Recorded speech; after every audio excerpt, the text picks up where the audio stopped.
Across the UK, on DAB+, on YouTube, on your mobile, and on your side. This is Talk.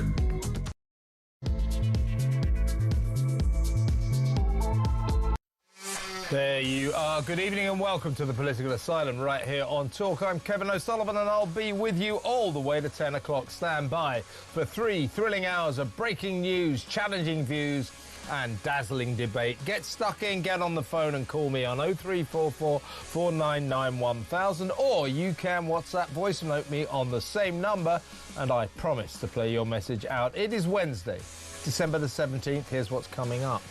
Another chilling assault on freedom as a British Twitter user is sent to prison for a couple of, admittedly, not very nice tweets after last Christmas's market attack in the German town of Magdeburg. No one is condoning 36-year-old Luke Yarwood's posts urging Germans to, and I quote, head for the migrant hotels and burn them down. They were described by the judge at Bournemouth Crown Court as odious. I tend to agree.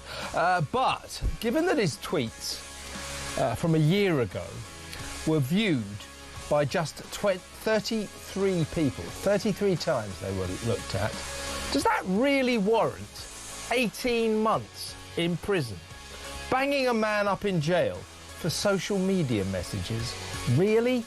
Isn't this Lucy Connolly all over again? By an uncanny coincidence, Lucy has gone back on to Twitter today after her sort of enforced sort of exile from social media following her problems after the Southport riots. You know, she tweeted something again not very nice and ended up getting the best part of 3 years for tweets. But this, her tweets went pretty viral. Her tweet went pretty viral. This guy's tweet, 33 views. 33. 18 months. When is this oppressive Soviet-style nonsense going to stop?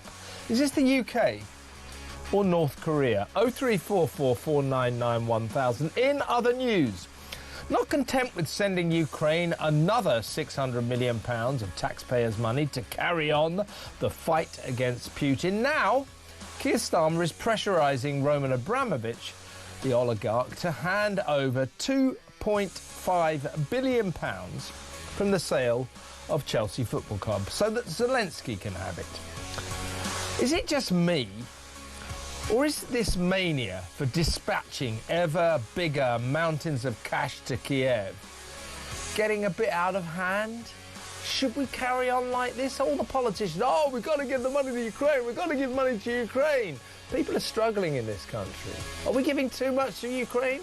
Should we be giving any money to Ukraine? 0344 499 1000. Also tonight, fury over Labour's shock plan to give free BBC TV licences to people on benefits. So, hard-working alarm clock Brits are yet again expected to fund welfare claimants. Isn't that special? Plus, after leaving the BBC under an anti-Semitic cloud, Gary Lineker hits the jackpot with a £14 million deal to podcast the World Cup in New York.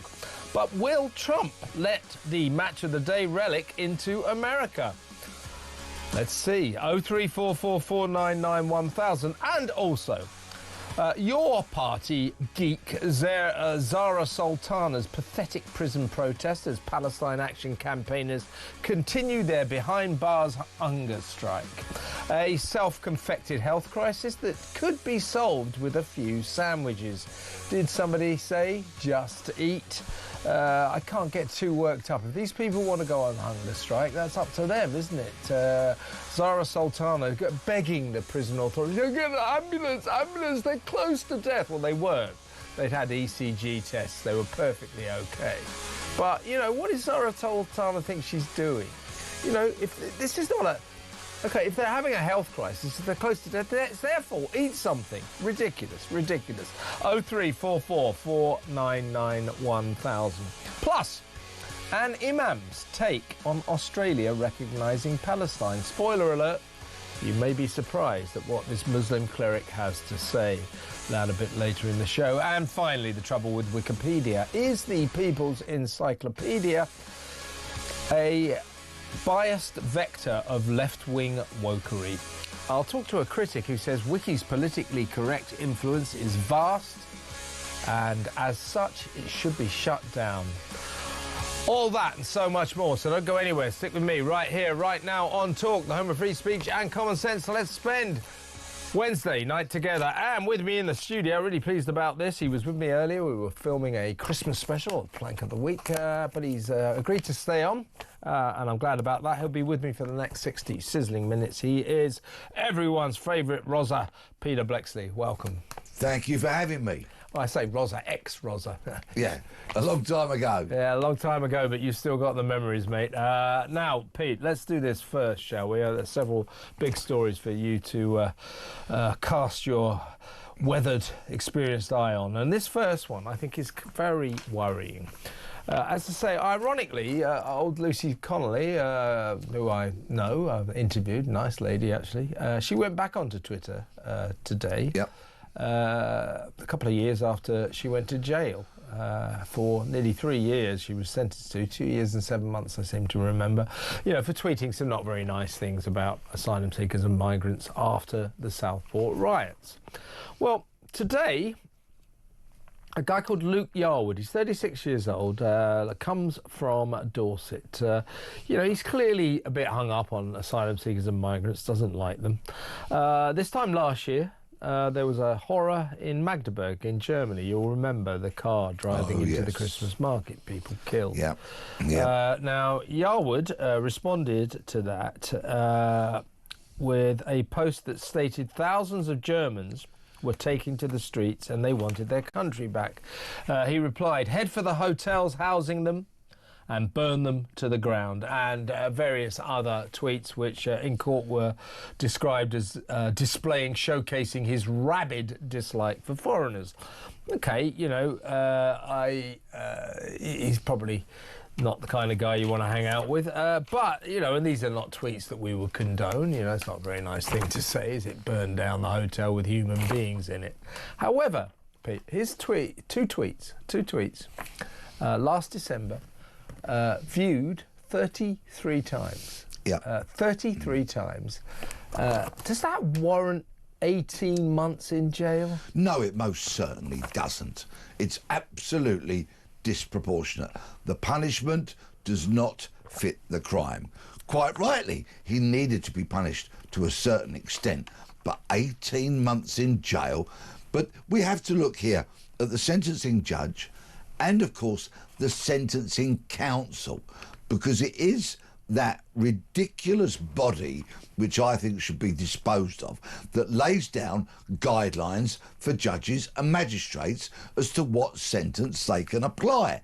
Now, if you have an hour to spare, then go online and look at the people who make up the sentencing council. It's basically a legal professions boys and girls club. There are very few people on there. In fact, there is nobody on the sentencing council who's likely to come down tomorrow morning and find their works van has been nicked or broken into and all the tools stolen. Are you getting my drift? Yeah. It's not of the people. It's a club. It's a legalese kind of club. And they are the people that hand down these ridiculous guidelines that judges and magistrates feel they are bound to apply. This is a nonsense. He should be punished. But when Hugh Edwards, for an example, what a fine example. Yeah, a man who downloaded and created vile images of child sex abuse doesn't go to jail, when I actually think he most definitely should have done. Yeah. And Mr. Yarwood does. Yeah, as I say, no one's condoning what he tweeted. No one condoned what Lucy Connolly tweeted. She said she did it in a moment of temper. She's a mother. She was responding to those poor mothers whose kids have been slaughtered in the dance hall by that little monster in Southport. She said she lost her temper, and then she took the tweet down. She got 2 years and 7 months. That's just got to be wrong. She's never so much as had a parking ticket before that. I don't know what Yarwood's background is, but I know this. two tweets, no matter how horrible, do not warrant 18 months in jail. We've got to get out of this. This is the judge. The judge is called Jonathan Fuller. He said Yarwood's odious tweets were designed to stir up racial hatred and incite violence. Well, OK, you could say that. I would suggest it probably wasn't Yarwood's primary intention. He was just sort of being a bit of a lout on social media. There's a lot of them about. But to stir up racial hatred and incite violence, on a legal scale, you surely need those tweets to be seen by more than 33 people, wouldn't you? There needs to be real-world consequences, or the possibility of real-world consequences to what you do. So if you are standing on a stage addressing an audience of hundreds or thousands of people and you say, go forth and burn down the hotels, then of course you are a very dangerous person, and I would suggest you do need to be locked up. But a sad loner sitting in his bedroom on his own, loses his temper, writes something that is vile, which less people than you could get on a bus happen to see, and he goes to jail for 18 months. Utterly disproportionate when so many paedophiles are walking free from court. Exactly right, disproportionate. Should this guy get 18 months? Do you want to live in a country where we keep sending people to jail for tweets? I thought we got over that after Southport, after the howl of protest from the people of this country. But what is Lucy Connolly, a mother, middle-class mother, wife of a Tory councillor, doing in jail for a tweet? What were all those other people doing in jail for tweets? Loads of people sent to jail for Facebook posts, social media posts and tweets after Southport. I thought we got over it, but clearly not. Do you want to live in a country where people are going to jail for tweets? Let me know. 0344 499 1000. Should we go to break? And when we come back, we'll talk about this increasing kind of mania that the body politic here in Britain seems to have, and around the world, other countries as well, of sending money to Ukraine. I get it. I understand why we have to prop up Zelensky, prop up Ukraine, to hold back the Russian bear, to hold back Putin. We mustn't let him overrun Ukraine. We mustn't let him take over Kiev. We mustn't let him achieve his territorial ambitions. I get all of that. But am I alone? I don't think I am. And just starting to think, hang on a second, every 2 days you send more millions and billions of pounds and weapons and God knows what to Ukraine. And I think people around the country say, well, what about us? We're hurting here. Cost of living. We haven't got any money. Why don't you spend that money on us? Let me know what you think about it. Pete and I will talk about it when we come back. But should we be sending so much to Ukraine? And what do you think of everybody in Westminster? They barely think that this is worth discussing, because they seem to assume that the whole population will go, oh, well, of course you've got to give billions of pounds worth of British taxpayers' money to you. Of course, no debate there. Well, I think there should be a debate. I mean, I'll tell you personally, OK, I might be shallow and not understand international geopolitics well enough. I'm sure I don't. But it doesn't quite sit right with me. This kind of constant, knee-jerk sending of money, massive amounts of money to Ukraine, while people in Britain suffer, while the cost of living gets worse. The cost of living crisis gets worse. Are you with me? Let me know what you think about that. 0344 499 1000. Pete and I will discuss it when we come back.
across the UK, on DAB+, on YouTube, on your mobile, and on your side.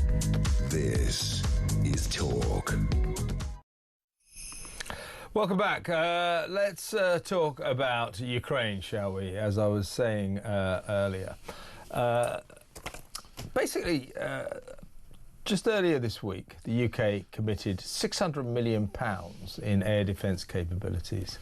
This included cutting-edge turrets that can shoot down Russian drones to support Ukraine through the winter. Over 1,000 UK-built air defence missiles were delivered, have been delivered since June. And on we go. Today, Roman Abramovich is being pressurised by Keir Starmer to hand over £2.5 billion from his sale of Chelsea Football Club, which of course he used to own. And what does Keir Starmer want to do with that money? He wants to hand it straight to Ukraine. As I say, I'm shallow and ignorant and stupid, and I don't really understand geopolitics and international pressures and all that. Maybe. Well, I kind of do. I do understand. Yeah, that if we let Putin run riot, the world would be in danger. But this has been some years now, and the amount of money the West, countries like Britain, are sending to Ukraine, I think is becoming a matter for concern. And also, what really annoys me is that Starmer, people like that, the body politic, the Westminster bubble boys and girls, they don't seem to feel this is even an issue for debate. They assume that we're all going, oh, yeah, keep the money. Go, here's my tax money. Send it straight to Kiev. Maybe I could cut out the middleman and sort of write Zelensky a cheque. I'm just getting slightly uncomfortable about it. Do you think I'm alone? Right. Let's talk a bit of geopolitics for a moment. Within our lifetime, Argentina marched into the Falklands, sovereign British territory. We went in there and repelled them and spanked them, rightfully so, with a little help from our friends. Saddam Hussein's Republican Guard marched into Kuwait, again, an illegal invasion of a sovereign state. It was the first Gulf War. Us and America put together a coalition, repelled them from Kuwait and spanked the Republican Guard as it retreated back to Baghdad. You cannot go marching your troops illegally into other sovereign states. Yep. But the big difference when Russia marched into Ukraine is that we've got weak, pathetic politicians throughout Europe. What should have happened on day one when Putin marched into Ukraine is we should have put a blank piece of paper in front of Zelensky and said, sign there, right, you're in NATO now, and then we put a coalition and we should have spanked Putin's troops all the way back to Moscow. But weak, pathetic politicians didn't do it because Putin's got nukes and they're scared of him. Yeah. That's the problem. If that would have happened, we wouldn't be having this conversation because it would have been done and dusted. But you got weak politicians here at the time, Johnson, weak and pathetic politicians in America at the time, Sleepy Joe Biden, and that other bunch of European clowns, okay, who would not stand up to him. So that's why we are at where we're at. You have Starmer with his pathetic expression, the coalition of the willing, right? Yeah. They might be willing, but are they able? That's the question I ask. You need to be both. And he goes on, and this is why we have these stories repeatedly cropping up now. Abramovich, is he going to give the $2.5 billion back? He's already sanctioned by the UK. Yeah. So is Putin's mate? Is he going to give $2.5 billion back to the UK that he knows the UK then want a funnel through to Zelensky? Yeah. Is Abramovich going to do that? These politicians are so weak and they're so pathetic and they won't stand up to aggression. Sometimes the only thing that violent people understand is violence. I agree with you. And apart from Zelensky, our government is busy seizing Soviet assets all over the country, oligarchs' wealth and all that. Now, so they're taking other people's money on the principle that it's immoral money, and therefore we're taking it off you, and they're sending it to Ukraine. Well, I'm told by my legal friends that this is extremely dodgy. This amounts to kind of official theft, and that coming down the pipeline, there could be a mass of very serious legal actions against this government. But, as I say, I totally understand it. My position is difficult, I suppose. I understand why we have to stop Putin. I understand we have to help Ukraine as much as possible. But I sense, talking to people around the country, that they're a bit sick of this knee-jerk handing over to virtually every penny we've got to Kiev, to the Ukraine. And people are going, well, what about us? People are hurting at the moment. I completely get that people would be weary of us forever shoveling huge amounts of money in Ukraine's direction. But none of this would need to have happened if we'd had strong politicians that had stood up to Putin in the first place. He wasn't going to nuke us. Putin knows that we've got enough of a nuclear arsenal between us and the Americans to wipe all of humanity off the face of the earth forever. He would not have done that. But, of course, he called the bluff of the weak and pathetic politicians, and they fell for it. And that's why this is such a mess, which is why it's costing us so much money. And I'm not a gambling man, but if I was, I would bet that Abramovich does not hand over 1 penny of that $2.5 billion that our government's saying, give it to us, Mr. Abramovich, give it to us. Oh, yeah, go on, Roman. Yeah, right. Go on, Roman. I think that what they were hoping they could seize this money, but I think he's squirreled it away and they can't seize it. So they're reduced to just urging him to hand that money over. I don't think he'll do that in a month of Sundays. But I do think it's kind of weird that if they do get their hands on this £2.5 billion, they're just going to immediately transfer it to Kiev. And if we had, let me ask you this, folks, as well. Let's get Peter's reaction too. If we had a referendum on this tomorrow among the people of Britain, should we carry on spending billions and billions of pounds on Ukraine, sending more and more money, 600 million earlier this week, of taxpayers' money to Ukraine? What do you think the result of that referendum would be? I'm terrified if it ended up 52% to 48%. Don't do that again. I'm haunted by referendums. Yeah. I'm not entirely sure that they're the best thing we could possibly hold. Yeah. It would be very interesting to see, and I perfectly get the standpoint of people who are weary of it, whose patience is wearing a little bit thin.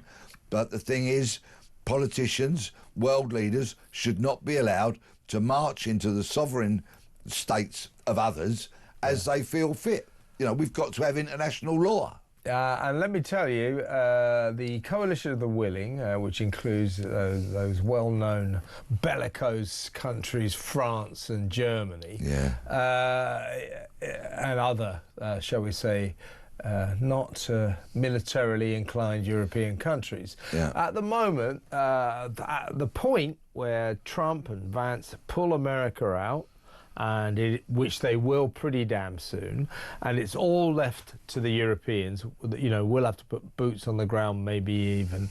Let me tell you, Pete, within a very short space of time, the European Coalition of the Willing will become the Coalition of the Unwilling.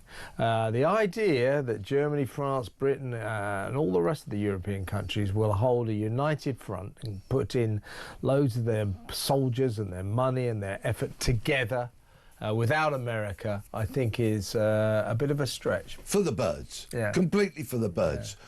We are most definitely beholden and indebted to the military and economic might of our great ally, the United States of America.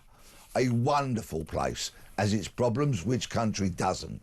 But in terms of having a very important ally, America is it. NATO without America would get blown over by the wind, let alone Putin's forces. And that's the problem.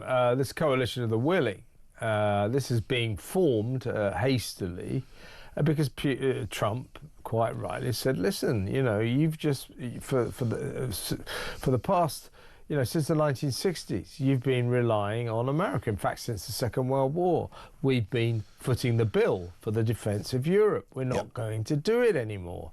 And all of the European nations are sort of reeling in shock. Oh my God, do you mean we've got to defend ourselves? Oh my God, do you mean we have to help Ukraine on our own? That's only going to cost us even more, folks. Let me know what you think we should do about Ukraine. I mean, should we carry on just unquestioningly handing over millions, billions of pounds? And do you think that Roman Abramovich, do you think his £2.5 billion will ever get to Kiev? Will the government get their hands on it? As I say, my suspicion is they thought they could seize it, but I suspect they can't. Let me know what you think about that. Should we carry on funding Ukraine? 03444991000. When we come back, more funding of the welfare state by those of us who work. The Labour Party is proposing, it has plans for people on benefit streets, people on welfare, people who claim benefits, to be given free BBC TV licences.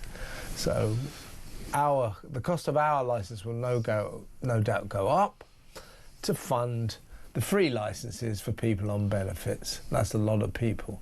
What do you reckon? 03444991000. We'll talk about that after this break.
Across the UK, on DAB+, on YouTube, on your mobile, and on your side.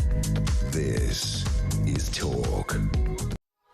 Welcome back. Now, just before we get on to the next story, we're going to talk about the BBC TV licence. Labour planning to give them free to anyone on benefits. That's good, isn't it? So that means if you're not on benefits, trust me, your BBC TV licence, the price of it will go up to fund the free licences for people who don't work.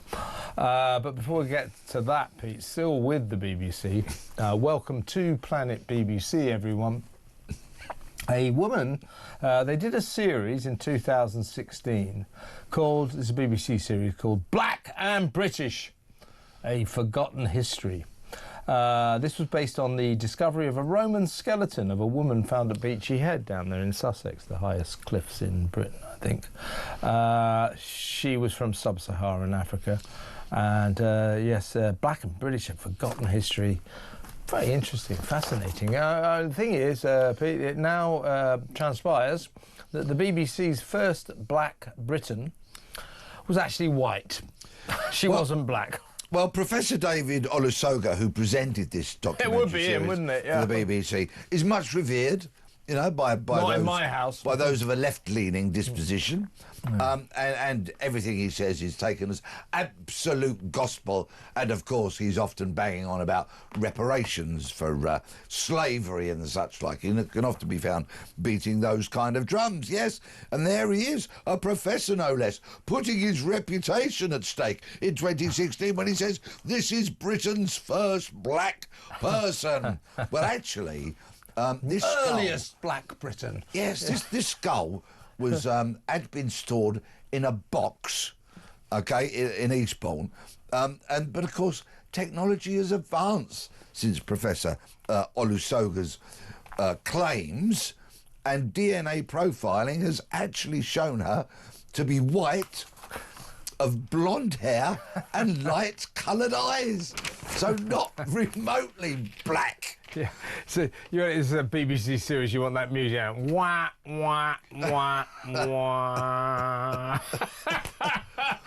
The BBC's first ever black British resident was a blonde white woman. As I say, ladies and gentlemen, welcome to Planet BBC. What do you think of that? I mean, it's just ridiculous. It's so BBC, so anxious to discover that sort of thing. Just thought I'd let you know that. But they have a whole department called BBC Verify to ensure that everything goes out is the absolute truth. We verified it and we checked it. I mean, really. The BBC, it's got like 63 people in it. Its bill is millions of pounds every year. They're always getting things wrong. You know, you can't have that. BBC Verify, you know, we check the facts, So, yeah, BBC journalists saying, yeah, I've done this story and and I can guarantee 100% that this is true because I've checked it with BBC Verify. You know, I mean, that's like when you're in your policing days arresting a crook and him saying to you, no, I can guarantee you I didn't do this, you know, because I'm a crook and you can trust me. It's ridiculous. BBC Verify is an utter waste of money, and only a self-satisfied, pompous organisation like the BBC would appoint itself, almost anoint itself, the guardian of all truth. The trouble with the BBC Verify department is it's always getting things wrong. So take that with a pinch of salt. But you're right, Pete, they might have checked Britain's first black woman. BBC Verify. Imagine saying, "This is BBC Verify. Can you check this out?" Yeah, we checked it out. The black. She's white. Oh dear, what a joke. Still with the BBC though, a more serious story. Outrage, Peter, as Labour plans free BBC TV licences for people on benefit streets, people on benefits and welfare. So in other words, that we'll have to fund. Those of us who work will have to fund free TV licences for those who don't work. This is just ludicrous. This is Labour. This is their entire ethos is this, isn't it? It is bleed businesses and working people dry to hand it to the welfare state and the public sector. I keep a close eye on my finances. Sarah, my amazing wife, kind of runs the family finances, but I'm always keeping an eye on my account, you know, to make sure that I'm not going to go overdrawn and that I've got enough money for however many weeks of the month it is left until I get train journeys get to paid. See QPR lose. You know that in kind of thing. Yeah. You know that kind of thing. And I was looking at it the other week and I thought, oh, that's all right. I've got a few quid until I know I'm going to get paid for some work, so that's fine. And the following day, I looked at it and went, oh, that's gone down quite dramatically. Let's have a look at my transactions. And what was it? My BBC licence that had gone out. Over 170 quid, because I do it as a one-off payment every year. Because it's cheaper than doing it in instalments. Right? I went, blimey, that's a lump of money, isn't it? If only I'd been on benefits now, under this plan, I wouldn't have lost that amount of money. I wouldn't have had to pay for that amount of money. And as you've quite rightly pointed out, who's going to foot the bill for this? It's going to be another huge payment on the welfare bill, which is already in excess of £110 billion a year, is running rampant as more and more people decide that they're going to live on benefits and not go to work. And who pays for all this stuff? We do. The grafters, your audience, everyone, Alarm Clock Britain, we pay for this. Yeah, and this is Labour's approach to everything. That somehow or other they see it, everyone on benefits, on welfare, huge amount of people, millions of people now. That somehow or other really vulnerable people, underprivileged people that we all have to help. If it's stretching to so here's a plan. £174.50 at the moment. I believe it's about to go up to the best part of £180. The TV licence, that is. Here's an approach. It's a lot of money for a lot of people. You can't afford your licence. Hi, boss. I'm resigning. I'm going to go on a dole. Why is that? Well, I want to get a free TV licence. And I'm a bit anxious. Yeah. Yeah, watching the BBC will make you anxious. Interestingly, though, the BBC won't like this. The BBC doesn't like giving away free TV licences, so whilst I don't remotely agree with this, it's all wrong. It's totally wrong. If it upsets the BBC, well, at least there's something positive to take from it. But where is this burgeoning welfare bill? Where, how and when is it ever going to be trimmed or otherwise reduced? Because this government can't bring in welfare reforms because their lunatic left backbenchers won't let them. Remember when Starmer tried to do that a few months ago, and all his backbenchers said, no, Prime Minister, you are not bringing in welfare reforms because we like people lying on their sofas all day long being shoveled loads of money from us, the workers. So where's the reform going to come from? Because the bill is unsustainable. This is what the politicians are not actually getting a grip of.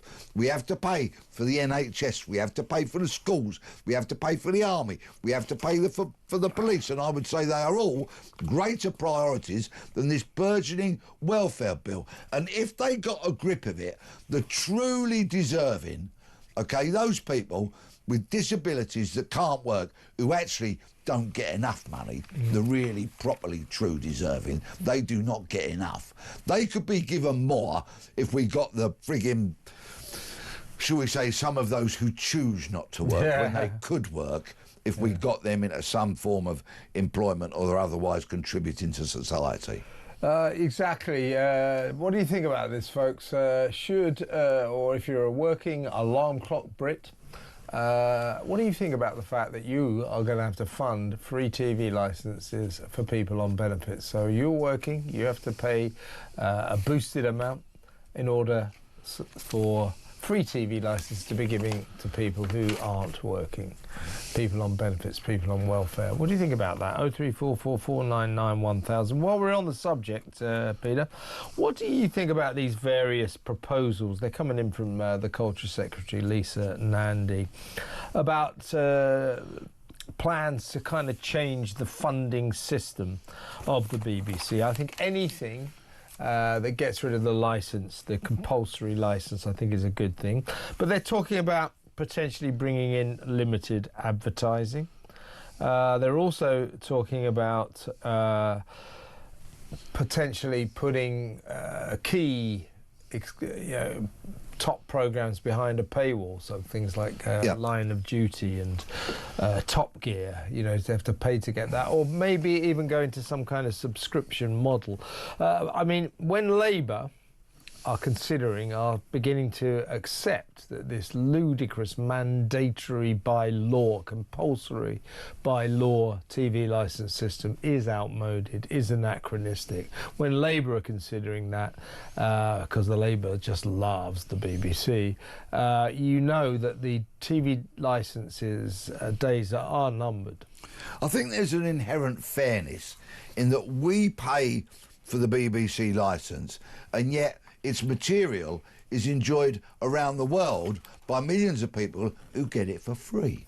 So how can that be the case? You see, if I have a subscription because I want to watch a football channel, that's fine. I pay for that. That's my choice. Yep. Likewise, if somebody in Spain or Australia or India or Ethiopia Yep. wants to buy a football package, Yep. they can do exactly the same. But with the BBC, for example, the World Service is listened to around the world by people who pay nothing for it in all those aforementioned countries. And yet we do. It doesn't make sense. If they want to break it up into packages, subscription packages, say you want a radio subscription, fine. That's a so good so idea, that I yeah, can listen to Test Match Special, for Yeah, example, yeah. which I have to say is a brilliant commentary product. Yeah. I would pay money to listen to that. I actually, when I'm watching the cricket on the telly, I have the radio commentary on because it is so much better. So you think the paywall system might be a good idea? Yeah, break it up into different packages, not one big blanket thing, because the BBC is so huge, from the World Service to Radio 1 Extra, which I've never listened to, and so much more. It's a vast, vast organisation. Do we need BBC 3 and BBC 4 on in the evenings? Do we need those channels? Do they need to be paid for? Let things stand on their own 2 feet. Totally Everybody right. else in the Absolutely. commercial world has to. Absolutely. Why not the BBC? Yeah, make the BBC or present to the BBC the commercial imperative. It always improves the quality of productions, always improves television programmes, anything. Competition is good. If you've got to pay your own way, you're going to make sure that the programmes you make are popular, are good, and are going to bring in the dough. If you don't have the commercial imperative, which the BBC certainly doesn't at the moment, you get lazy. The BBC, okay, it still makes some good stuff, and as you say, cricket commentary, it's got areas of excellence, but a lot of the stuff the BBC churns out now is just not very good, not high quality, because they're not in competition with anyone. What would you think, folks, about going behind a paywall and having to pay for, say, Line of Duty, say, Top Gear, the cricket commentary, sports? What would you think about having to pay to get behind a paywall on the BBC? A subscription system, maybe. What would you think about that? Do you think it is time to change the funding system of our state broadcaster? Let me know. 03444991000. When we come back, still with the state broadcaster, in a way, talk about Gary Lineker, who of course had to leave the BBC under an anti-Semitic cloud. Well, he's just sealed a £14 billion deal, £14 million deal to podcast the World Cup from a studio in New York. He's going to go over there with a couple of mates. They're going to make podcasts about the American World Cup, the soccer World Cup, as they say. He's going to get £14 million. Now, this is a guy who's got an anti-Semitism black mark against him. This is a guy who has made no secret of his contempt and disdain for President Trump. So, given that President Trump is actually at the moment banning various teams from competing, like Senegal, because he says they're dangerous countries. Do you think he should ban Gary Lineker from going to New York? What do you reckon about that? Let me know. 03444991000. We will talk about Gary and his valuable money-spinning podcast when we come back. Stick around.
debating what was the cause of it. He must have been drunk. He must have been high on drugs. Yeah. Was it a terrorist? Even half-jokingly, some people started asking what football team he may have been supporting. But, you know, we find out it was just road rage on a monstrous scale. Yeah. This man is obviously got a history of anger. I think it was in 1994 he was convicted of biting off somebody's ear.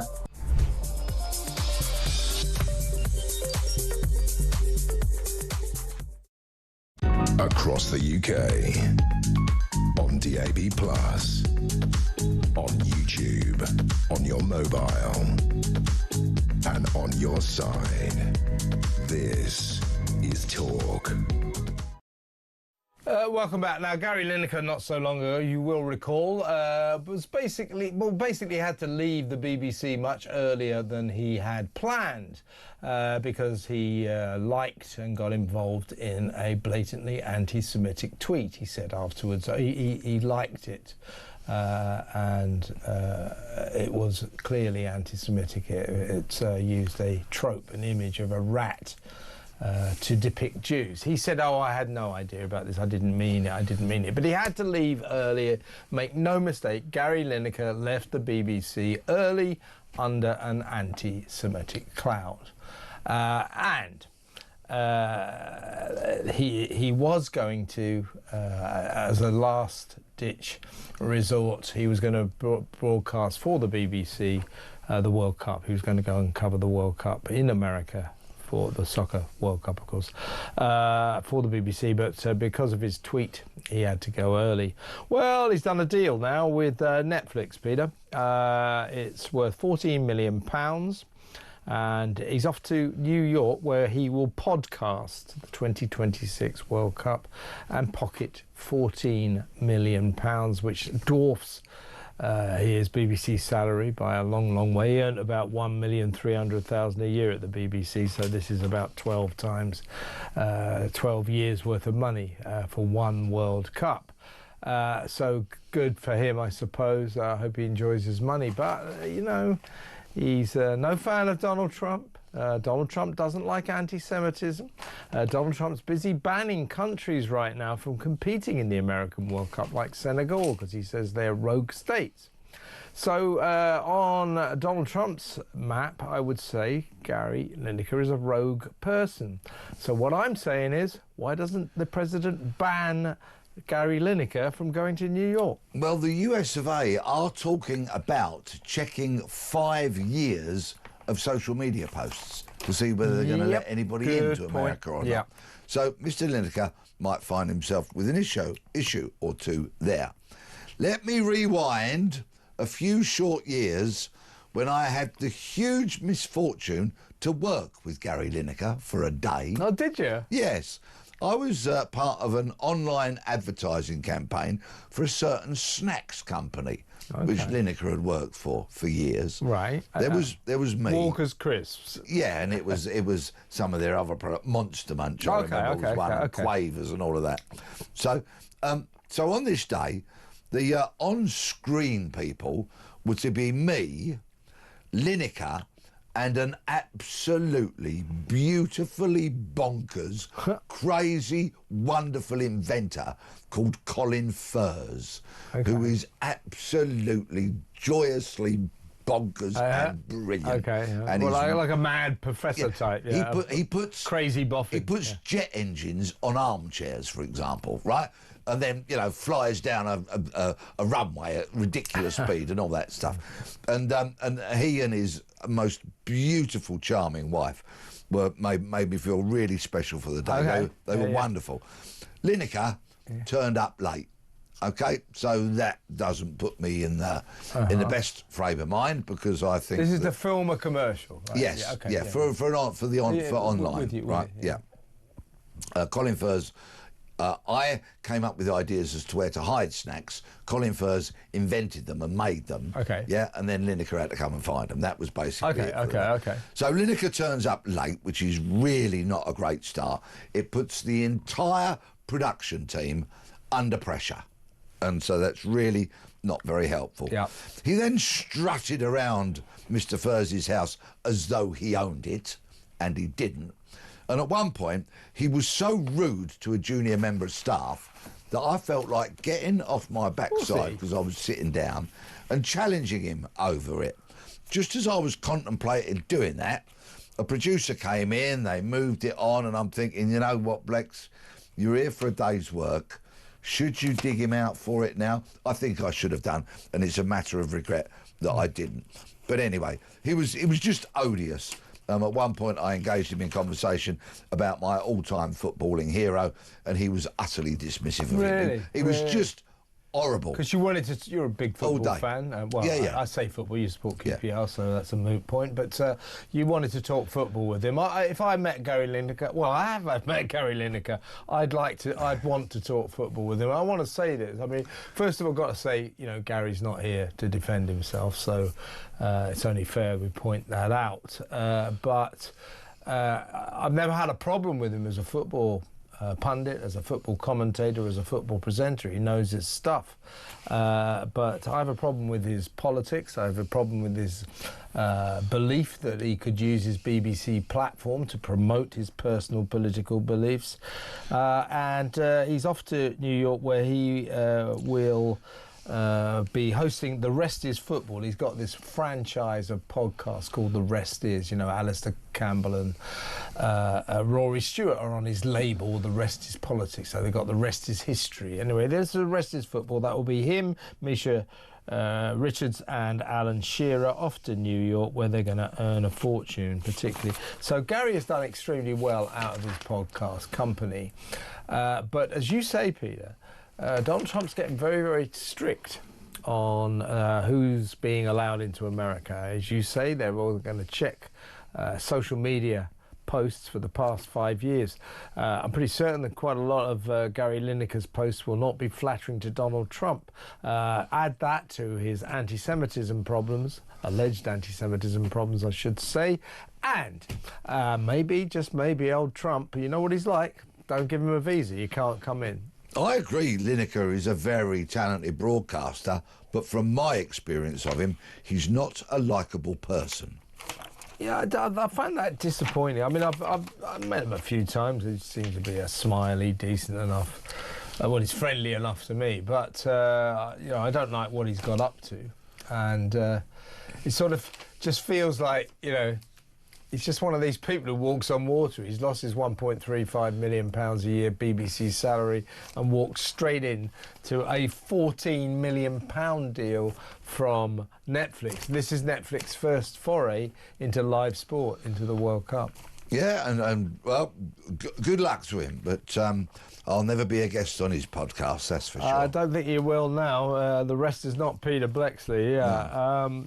But, I mean, going back to his behaviour, it was unconscionable. Do you remember when he brought the Match of the Day to a standstill because all the fellow commentators walked out in support and all that, Yeah. He really, I do feel, again, he's not here to defend himself, but I do feel he abused his position as a much-loved football presenter on Match of the Day to promote his own political opinions, his left-wing sort of typical London bubble opinions.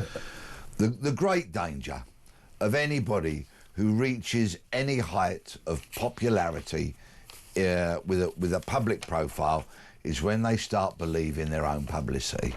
That's when they're in bother. And I think Mr. Lineker probably did that, probably overreached through his own self-importance, his position, and so the BBC found that it was time for him to go. But anyway. In the end, but Tim Davie, he's still actually just about the Director General of the BBC, but Tim Davie just kept caving into him, didn't he? It's just saying, right, OK, you can do... As long as you... The BBC presenters being utterly banned from tweeting anything political because of Gary Lineker, that rule was changed to say, well, as long as you don't work for the news department, you can tweet your own opinions. Well, I think you have to be careful about that. I mean, this company allows me to tweet my own opinions, but there are things I could tweet that I think would upset them. You've got to be careful here. Talking of football, will England win the World Cup next year? That's a very good question. Let me just think about this. No! I don't. The way it's looking, they won't even get out of their qualifying group, will they? Got bloody Croatia again. How many more times are going to play Croatia? And they always perform very well at World Cups. Ghana, I think, are no fools either, are they? Yeah. Who's the other team we've got?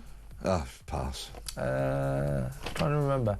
Anyway, we've got quite a strong group. It's a good question. 0344 499 1000. As Gary Lineker picks up 14 million quid, will England win the World Cup? Let me know. 0344 499 1000. Big thanks to Peter Bexley. He's off on his nationwide tour. He's got a live show coming up. Peter Bexley. It's been brilliant. Thanks, mate. Peter Bexley, former Met Police detective, of course. Next up, Brendan O'Neill. We've got some big stories to talk about with him, so stay tuned.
Across the UK, on DAB+, on YouTube, on your mobile, and on your side.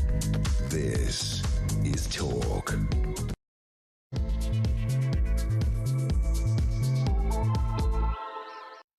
Welcome back. Well, in the slipstream, in the wake of the Bondi Beach horror, almost inevitably, depressingly, 2 people have been arrested at a pro-Palestine protest in London for racially aggravated public order offences after shouting slogans involving calls for intifada. Of course, that is the international annihilation of Jewish people. This has been announced by the Metropolitan Police. So I still find it such a strange syndrome that when terrible things happen to Jewish people, as in the October the 7th atrocity, near 1,200 of them murdered, massacred, raped, babies put in ovens, people beheaded, there's an explosion of anti-Semitism. As if what happened was a good thing. So that happened here, happened around the world, And now that horror in Bondi Beach, 15 innocent Jewish people slaughtered, gunned down by 2 Muslim maniacs with rifles, celebrating Hanukkah on Bondi Beach. That happens, and then we have a rampant pro-Palestinian protest calling for intifada, the mass extermination of Jews around the world. What is wrong with these people? What is wrong? Well, I think what's wrong with them is they're just racists. They're anti-Semitic racists, you know, and they seem to be proud of it. You know, it's as if it's some sort of left-wing badge of honour to hate Jews. That's not a nice thing to do. That's racism. You idiots, you idiots. That's the breaking news. Welcome to the show, though. We've got a couple of really good stories to talk about. I always love this. He is one of our favourite guests. In fact, I think I'm going to go right out on a limb here and say my absolute favourite guest. He is the chief political writer for Spiked Online, Brendan O'Neill. Hi, Brendan. Hey, Kevin, how you doing? I'm very, very well. Let's talk about Zara Sultana, shall we? She's from your party. I love the Your Party story, by the way. You know, when did Jeremy, Magic Grandpa and Zara get together this party? Was it 6 months ago? And they go, well, we can't quite work out what to call our party, so we're going to have a working title, just a temporary thing. We're going to call it Your Party. 6 months later, they go, we've had a long think about this. We've had lots of votes and discussions, and we've come up with a name. It's Your Party. I think that is a window into the imaginative brilliance of this party. Zara Sultana, one of the leaders, she today went down to a prison, HMFS Bronzefield, where one of these Palestine Action hunger strikers, there's 8 of them, and they've been held in custody for the best part of a year, awaiting trial for various terrorist offences. Palestine Action, of course, now being a prescribed terrorist organisation. But to be fair, their offences were committed before Palestine Action was prescribed. So they're all in jail, and they're demanding they be let out, demanding their trial happens now. So the 8 of them are on hunger strike.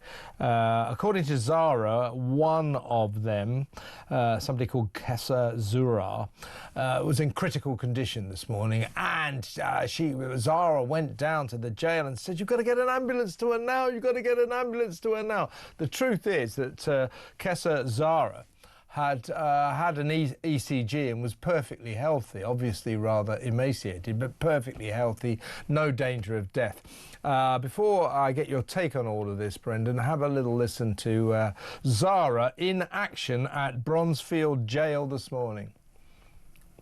I've been contacting the ambulance service all evening because Kessa Zahra needs urgent medical care, and I've been told that it is the prison that have denied an ambulance transfer for her to go to hospital. Can I ask that the prison immediately allow an ambulance to transfer Kessa, who's on the 46th day of her hunger strike? I will consult with my medical team. I'm going to be just sitting outside until an ambulance is allowed in to transfer her to hospital. The thing about this entire saga, Brendan, is I don't want to be too callous or cynical about it, but it is a confected crisis that could be solved with a sandwich. Yeah. You know, these people just eat. You know, did somebody say just eat? That's what they should do. And we're supposed to go, oh my God, these poor people, they're starving to death, they're going to die. Well, bloody well eat something. This is ridiculous, isn't it? It's, you know, partly it's really funny because when you look at Zara Sultana playing that kind of student politics, it is so preposterous. It's like Rick from The Young Ones, but without any element of humor exactly whatsoever. Right. It's just so, you know, older viewers might remember when Viz magazine had a character called Militant, you know, a stupid kind of left-wing woman who was always doing ridiculous things. Militant, wasn't it? Yeah, that's right, yeah. Like that, you know, it's so... Yeah, you're right. It's cartoonish and absurd, and everyone in the country, apart from a handful of videos like her, is laughing at her. That's the truth of what Zara Sultana is doing.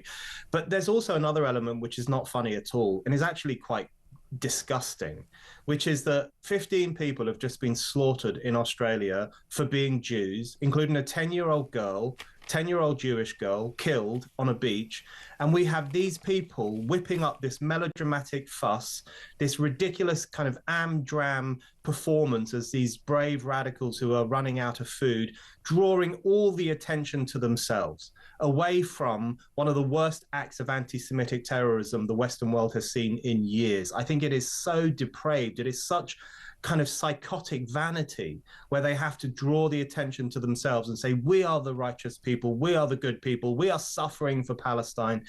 I think there's an element of this which will just make people in this country feel ill, that there exists such a kind of narcissistic strain in left-wing politics. I think you're so right, Brendan. It's like, look, we've got more important things to worry about than whether or not you lot want to try theatrically to starve yourself to death.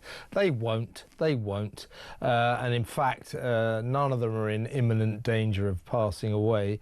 But there are these lawyers, Imran Khan and partners, representing the group. They've written to David Lammy demanding a meeting, saying, we note with genuine and significant concern the immediate and real risk that their deeply held conviction in tandem with their deteriorating health poses to their lives. Well, you know, as I say, well, eat something. Yeah. You know, don't bother us with this nonsense.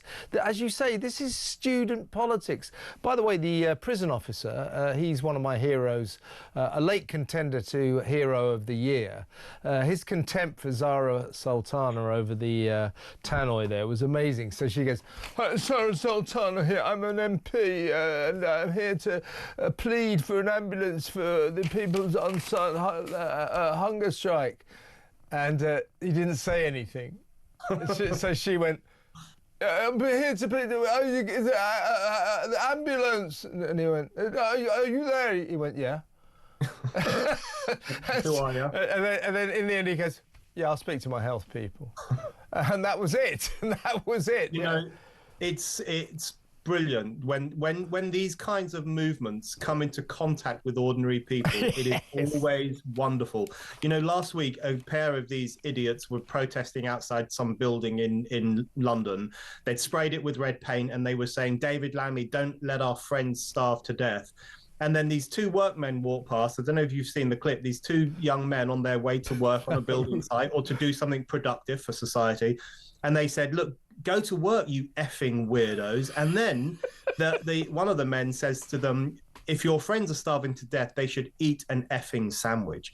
And that is the common sense of the ordinary bloke coming to play against the kind of suicidal vanity of these activists. Because this is what we're talking about with Palestine Action and its supporters. These are the upper echelons of society. These are the time-rich, privileged kids who all went to Oxbridge universities and all had silver spoon upbringings and who want some meaning and purpose in their lives. So they're devoting themselves to the Gaza issue, the Palestine issue, to the destruction of Israel, let's be honest. These are posh Brits, blue-blooded Brits who want to see the destruction of the world's only Jewish state. That's what we're talking about here. I don't have any sympathy with these people whatsoever. The thing is that this hunger strike could spin out of control potentially, and that will be on the people themselves who decided to stop eating. It will also be on people like Zara Sultana who are using these people as political weapons, when what they should be saying to them is, please eat.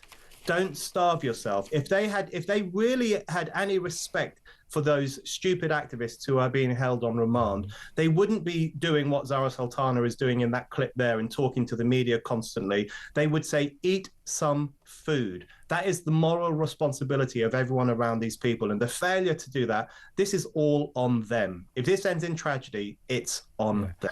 Well, I genuinely hope it doesn't end in tragedy. I genuinely hope that these people aren't stupid enough to literally starve themselves to death.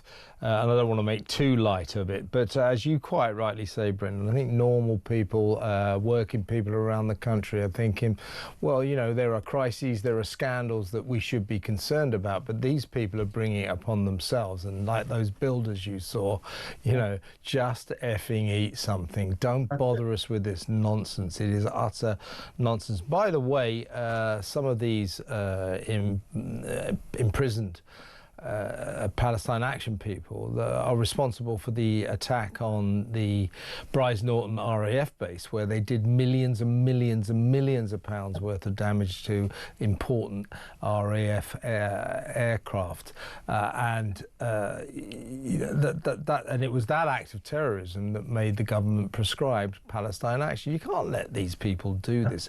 But when you said just now about, you know, all this nonsense being imposed on us when there are far more important things to worry about, as in what happened in Bondi Beach. I was just saying before you came on, what do you make of the fact that tonight in London, obviously this is a response to what happened in Bondi Beach, the slaughtering of 15 innocent Jews celebrating Hanukkah on Bondi Beach, including a 10-year-old girl, and by the way, an octogenarian survivor of the Holocaust. It doesn't get worse than that. 2 people tonight, Brendan, have been arrested at a pro-Palestine protest in London for racially aggravated public order offences after shouting, this is what the Metropolitan Police said, slogans involving calls for intifada. So these people, these pro-Palestinian marchers, their response to the massacre of innocent people celebrating Hanukkah, innocent Jewish people, is to call for the annihilation of all Jewish people. What is wrong with them? You know, it instinctively makes me uncomfortable when people are arrested for things they say. That's the first thing I want to say. I am a free speech fundamentalist. You know, I even think that literal Nazis should have the right to march in the streets. I do think that we should take the freedom of expression very seriously. Having said that, if you are on the streets chanting "Globalize the Intifada" a few days after 15 Jews were slaughtered by 2 men who probably have the same idea, that the Intifada should be globalized, then you are the scum of the earth. That's all there is that can be said about it. And you will remember, Kevin, when after the Heaton Park synagogue killings on Yom Kippur in October, people were on the streets of London that night saying "Globalize the Intifada" and "From the river to the sea" and all the rest of it. So 2 dead Jews in Manchester wasn't enough for them. They wanted more dead Jews. They wanted all the Jews dead. That's essentially what they were saying. We have to be really honest, these are anti-Semitic slogans. Yeah. Because if you are saying "from the river to the sea," you are openly calling for the destruction of the world's only Jewish state. If you say "globalize the Intifada," you are calling for the globalization of Hamas-style violence. You know, some idiots on the left think Intifada means a young kid in the West Bank throwing a stone at the IDF. No, for the past 20 years, Intifada has expressly meant Hamas-style violence. The burning to death of Jews in a discotheque in Tel Aviv, the blowing up of restaurants and the killing of pregnant women eating their food. 7th of October itself, the slaughter of more Jews in one day than any other event since the Holocaust. That's what Intifada means. And if you are calling for the globalization of that, then you are an anti-Semite. There is no question. Absolutely. These are anti-Jew racists. It's as simple as that. And they need to look into their twisted souls and ask themselves some serious questions. They seem to think this is the decent thing to do, to call for the deaths of fellow human beings. That's not a decent thing to do. Interesting what you say about freedom of speech. I'm glad I got you, because we launched the show with this story. I'm kind of with you. I believe we have to take warts and all the problems with freedom of speech, and I don't believe we should ban pro-Palestine marches. I'm slightly torn by chants about killing Jews. I think perhaps that should be against the law, but I'm open to debate on that. But this is a story that I think will interest you. We just covered it earlier. This is a Twitter user. His name's Luke Yarwood. And last Christmas, he tweeted angrily in Britain in response to do you remember the Christmas market terrorist attack in Magdeburg in Germany? This was last Christmas, December the 21st, 2024. This guy posted then and on January the 29th a series of anti-Muslim and anti-immigration tweets, the worst of them calling for Germans to go and hunt down migrants and, I quote, head for the hotels, housing them and burn them to the ground. Now, this is obviously not to be condoned. These are nasty tweets. So he tweeted them a year ago. They were viewed, 2 tweets, they were viewed 33 times. Today in Bournemouth Crown Court, he got 18 months. When are we going to stop sending people to jail for stupid tweets? We've got to stop doing this, haven't we? Absolutely. It's preposterous. And, you know, those are gross tweets. That, you know, that is an incitement to violence. The thing is that hardly anyone saw them. And I'm sure no one in Germany saw them, and no one with the ability to do the horrible things he was proposing will have seen them. So it's ridiculous that it has been blown up into the thing that it's been blown up into. And, you know, my bottom line is that I don't think people should be imprisoned for what they say, even when what they say is horrible and outrageous. We're seeing we're talking about two forms of incitement today. We're talking about that bloke writing a couple of tweets that hardly anyone saw, and we're talking about people on the streets of London, supposedly more respectable people, saying globalise the Intifada, which means globalise violence against Jews. The thing is that both of those things should be countered. I think the way to deal with horrible anti-Semitic chants on the streets of London is that more of us should have counter-protests. You know, listeners will know the history of the Battle of Cable Street in 1936, when the Jews and their working-class friends, the Irish, the British, all the rest of them in the east of London, took to the streets to counter Oswald Mosley's fascists. I actually think we need something similar today with the neo-fascists who are on our streets saying we want to globalize violence against Jews. So that kind of action is always preferable to the state getting involved, and especially when we're talking about a tweet that 30 people saw, everyone ignored. Most people who saw it probably thought, what a nutter. To turn that into a case of imprisonment, I think that's a real sign of how authoritarian our country's becoming. Exactly right. Yeah, we just should not be sending people to jail for tweets. Ironically, by a strange coincidence, today Lucy Connolly has returned to Twitter for the first time since she went to jail for 2 years and 7 months for a tweet. Again, not a tweet we would condone. She lost her temper in the wake of the Southport dance hall horror. She's a mum. She was feeling for those poor mothers who've lost their kids in that horrific slaughter by that little monster. She lost her temper. She tweeted, you know, burn the hotels down. I don't care. I don't care if this is racist. You know, I've met Lucy. I interviewed her. She's not proud of that. She said, I lost my temper. That's why I pulled it down. She got 2 years and 7 months. She's never so much as had a parking ticket before that.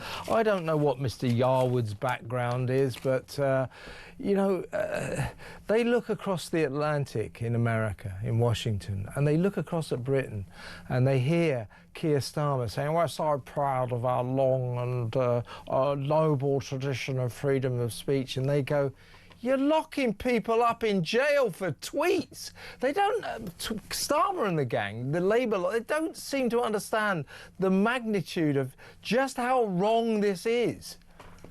Magnitude is exactly the right word. This is a historic crisis of freedom of speech in this country. And, you know, we know the big cases. Lucy Connolly is the most famous case, the outrageous jailing of a mother because she wrote a horrible tweet in the heat of the moment. Absolutely ridiculous. No sane, civilized country puts someone in jail for saying something stupid in a moment like that. They don't, you know, it just doesn't happen. So something's gone horribly, horribly wrong. But of course, it goes beyond the well-known cases. You know, scores of people are questioned by the police every week in this country for things they write online, for communications, supposedly malicious communications, which can be everything from a genuine malicious communication. I received some of those myself in the course of my career as a journalist. I get hundreds of them every day. Yeah, exactly. We could put half the country in jail if we really wanted to. Yes. And then it goes right through to people, you know, mocking the pride flag and making the pride flag look like a swastika, or people making very strongly worded criticisms of migrant hotels and mass immigration. Those kinds of people have been questioned by the police too. And also so-called TERFs, you know, women who understand biology and who think that if you've got a penis, you're a man, not a woman. Those people have been questioned by the police for putting up certain stickers or for making certain comments. So this is all-out political censorship. This is the policing of people's minds, the policing of people's beliefs. You know, in Iran, they have the religious police, which tell you off, the morality police, which tell you off for thinking the wrong thing in Islamic terms. We have our own morality police here, which will tell you off if you're not sufficiently woke. It's a real crisis of freedom. I think, like most decent people, I absolutely detest and loathe racism. I'm fairly uncomfortable with the idea of actually making it illegal, imprisonable. And this guy, Luke Yarwood, he's essentially been imprisoned, sent to jail for 18 months because our establishment, our left-leaning establishment, doesn't like his politics. It's as simple as that. This is, I think, sinister and chilling. Let me know what you think, folks. 0344 499 1000. When we come back, Brendan, I'm very keen to get your take on President Trump suing the BBC and the BBC's response. That next, everyone. Stay tuned.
Debating what was the cause of it. He must have been drunk. He must have been high on drugs. Yeah. Was it a terrorist? Even half jokingly, some people started asking what football team he may have been supporting. But, you know, we find out it was just road rage on a monstrous scale. Yeah. This man is obviously got a history of anger. I think it was in 1994 he was convicted of biting off somebody's ear.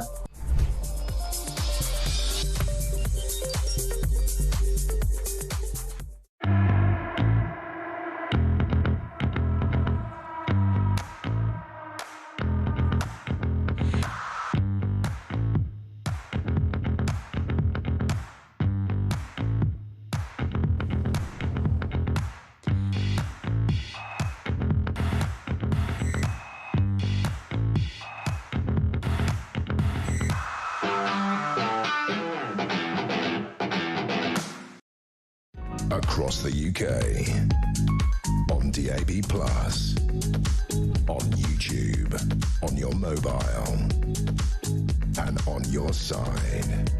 This is Talk. In a little while, I'm going to be talking to a very prominent imam who has some very interesting views on Australia's approach to terrorism, indeed our approach to terrorism, and what you should do about Muslim extremism. Very interesting. As I said earlier, spoiler alert. He is not going to say what you expect him to say, trust me.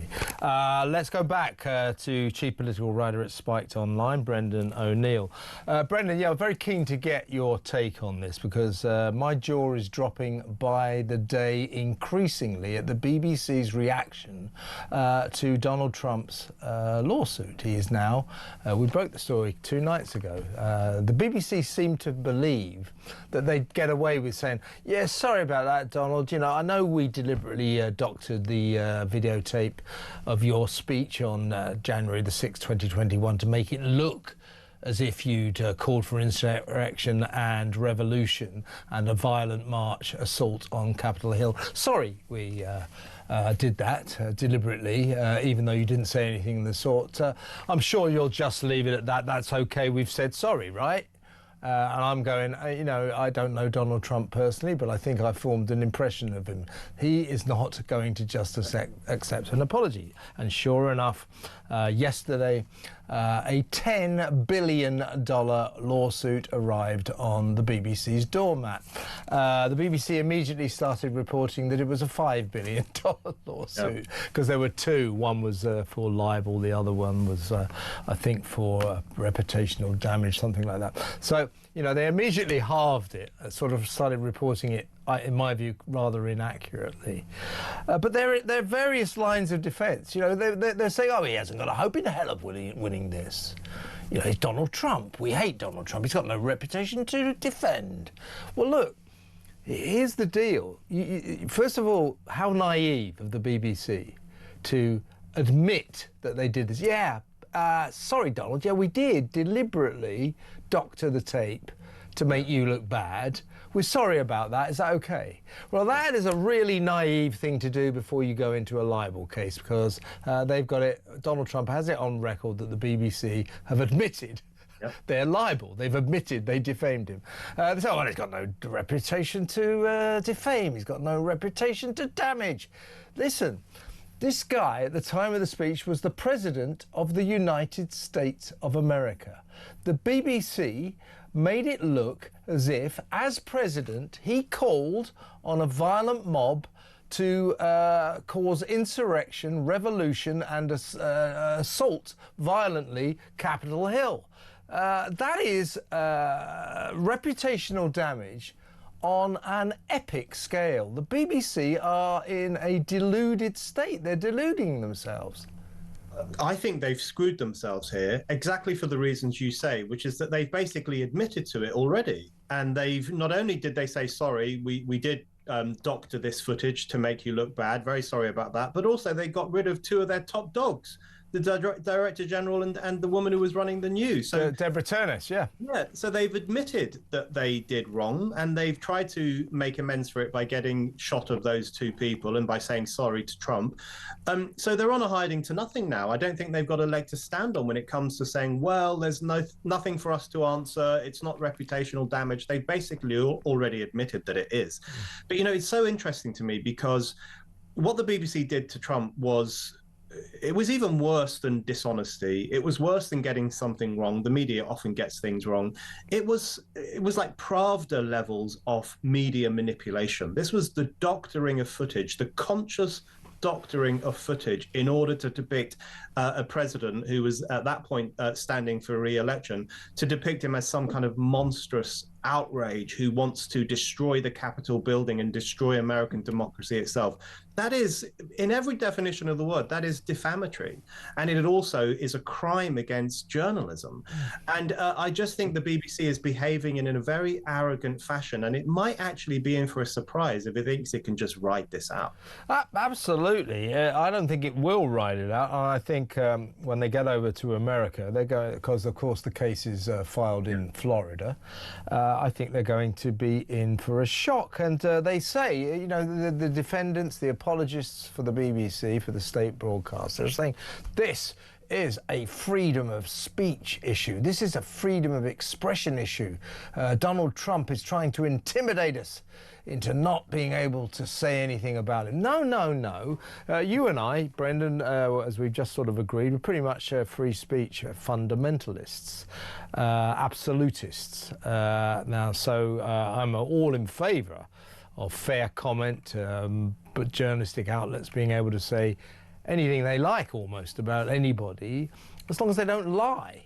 Yeah. You cannot just allow a free-for-all where a major broadcaster, I think I'm right in saying the BBC is the biggest broadcaster in the world, decides that it's going to deliberately tell a lie about the President of the United States. This isn't a freedom of speech issue.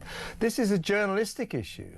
And the BBC seems to feel that somehow or other the libel and the defamation laws that apply to you, to me, to every journalist on earth, don't apply to them. They were actually saying, as of last week, well, we've apologised. What more does he want? Well, they found out what more he wants. He wants $10 billion. Yes. What other journalistic outlet? Would the Sun be allowed to say, well, we said sorry, what more do they? Would the Telegraph, the Mail, the Times? Why does the BBC think it's a special case? That's exactly what it thinks. It thinks it's above the fray. This holy organisation that is so blemish-free and wonderful, and no one is allowed to criticise it. That's really how it thinks of itself. But you're absolutely right. I'm a free speech fundamentalist, as I was saying earlier. But you can't just make things up about people. I'm very liberal on these things. So often I will see stuff about me online that is obviously categorically untrue. And in some situations, you just think, I'll let it slide. It's not important. Not many people are going to see it. But there have been 2 incidents in my career where I've had to write to newspapers to correct them about something they said about me. And I haven't threatened them with libel. I've just said to them, you have to correct this because it is factually incorrect. Mm-hmm. I didn't write to them and say, well done, free speech. You slagged me off with no basis in reality. Good for you. Sometimes you have to correct the record. Now, my understanding of the American libel law is that it's a bit more liberal than ours. So you actually can get things. There is leeway in America for journalists to get things wrong and to make mistakes. However, if there is a public figure who can prove that something was said about him with malicious intent, so the misinformation was actually designed to be reputationally damaging because the public figure is not liked, then he has a very good case for libel. I think that's unquestionably the case with the BBC, because the BBC for the past few years has been suffering from a very bad dose of Trump derangement syndrome. It has been demonizing Trump constantly. It really doesn't like him very much at all. And this is part of that. So I think he's got a good case to prove that the BBC, A, defamed him, and B, did it maliciously. But the thing is, there's something really interesting about Trump's pursuit of the BBC. I think this is Trump basically saying, listen, you people in Europe, the elites of Europe, whether it's the BBC in Britain or the European Union in Brussels, you can't get away with what you've been getting away with. He's basically saying, I'm not going to put up with it anymore. I'm not going to put up with your defamations, and I'm not going to put up with you demeaning my administration and demeaning my country. So this is actually something bigger than Trump versus the BBC. This is Trump versus the European establishment. And he is saying, listen, guys, you've gone too far, and I'm going to put you back in your box. Exactly right. And I was based in California for 10 years, so I know what the libel laws, the defamation laws are over there. And you can legally in America get something completely wrong. If I wrote a lie or I told a lie about you, if I can prove that I did so in good faith, that I was given information that led me to believe this lie, I have not defamed you. I've done so in good faith. That's the difference. Whereas in Britain, if it's a lie, it's a lie, it's a lie. However, the BBC has already admitted that actually it did act with intent here. They're in big trouble here, Brendan, and I don't want that cost of whatever they have to pay Donald Trump to be passed on to licence fee payers, but c'est la vie.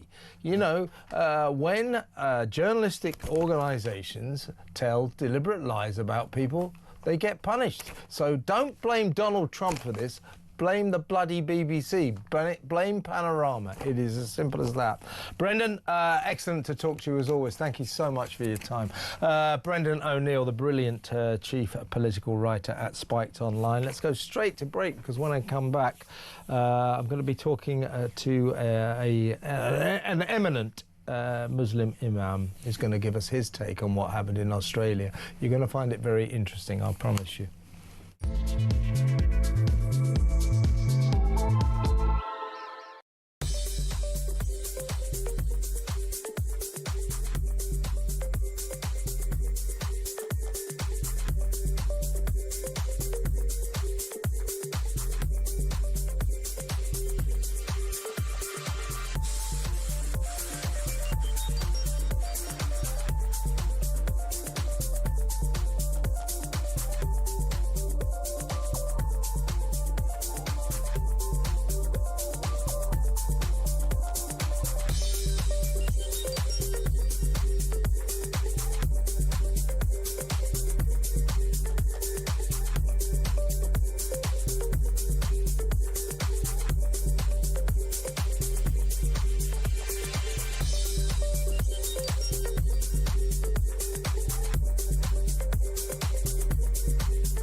across the UK, on DAB+, on YouTube, on your mobile, and on your side.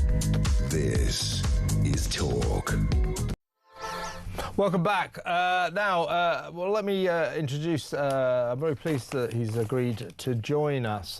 He is the Peace Vice President of the Global Imams Council. He is author and advocate for interfaith dialogue, and he is the Imam Mohammed Tawadi, Imam of Peace. Welcome to the show. Can I call you Mohammed? Oh, you can. Thank you for having me. Thank you very much, Mohammed.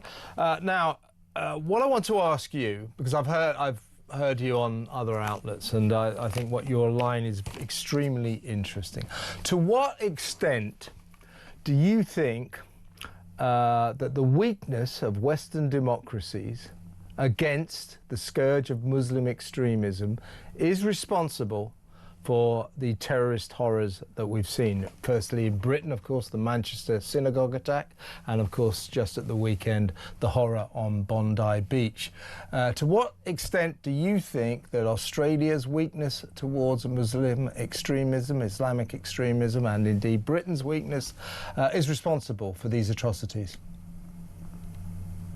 I think the angle here is for us to look at what happened in Bondi Beach and to ask a very important question.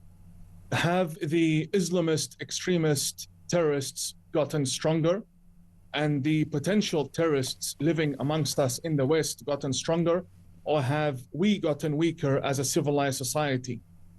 And if you make the claim that democracies are still strong, then why is it that from Australia to Europe to Washington, D.C., democracy is being used by Islamist extremists through votes and funding to attain seats in parliaments and Congress, and then push the global Islamist pro-global caliphate agenda by weakening the family, weakening policies that protect our countries, whether it be strong borders, stronger immigration laws, whether it be surveilling ISIS sympathizers, and so on. So I think the answer to these two questions is that the West has allowed democracy to be abused in the name of democracy.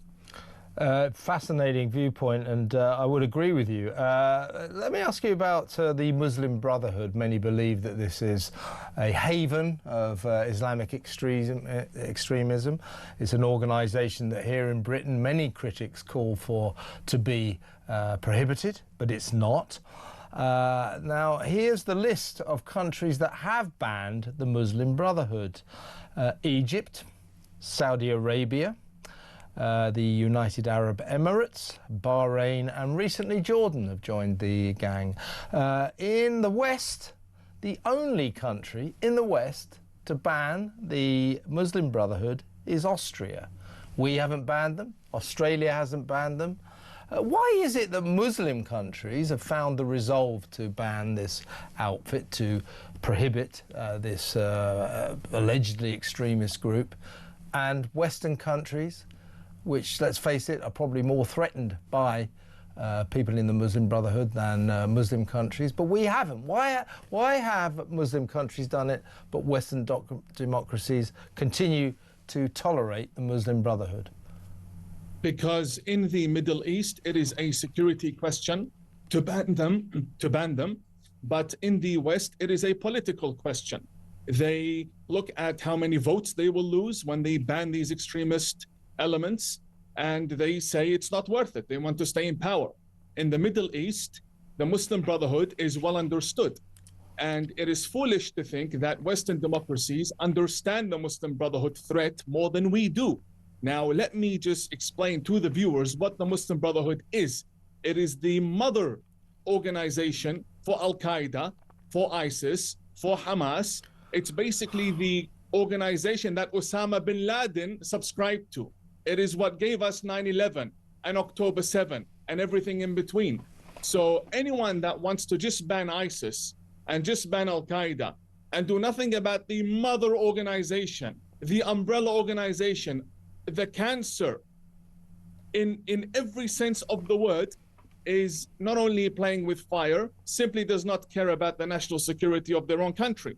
Now, in the UAE, for example, not only do they designate the Muslim Brotherhood and its members and leaders and organizations and ban them outright, they actually go into the West and warn the UK that here are 8 organizations in the UK that we have designated as terrorist entities as a favor to the British people.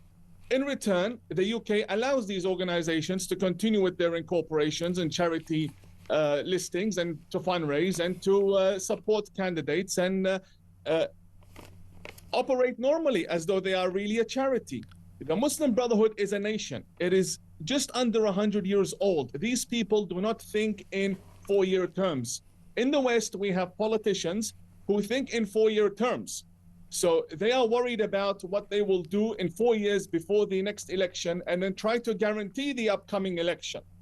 The Muslim Brotherhood does not think in 4-year terms. They think in 100-year terms. They're planning for another 100 years. The damage we see today was planned for 100 years ago. And I think it's very foolish to allow the Muslim Brotherhood not only to operate within society, but to be the face of Islam to the West. So they were advising the White House during the time of Obama, and they are today advising governments across Europe, including in Australia. I mean, I am an Australian citizen. The Grand Mufti, the top Muslim cleric in Australia today, just 10 years ago was hanging out with Hamas, saying that he had come to the land of jihad to learn from the sons of jihad. What are you going to learn from them?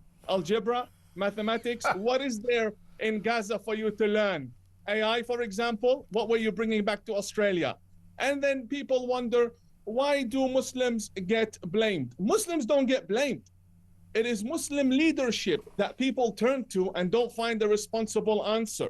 It is these spineless politicians that allow these people to be the face of the religion. A religion, you know how big that is? You know, we're not talking about a company. We're not talking about a small organization. A religion.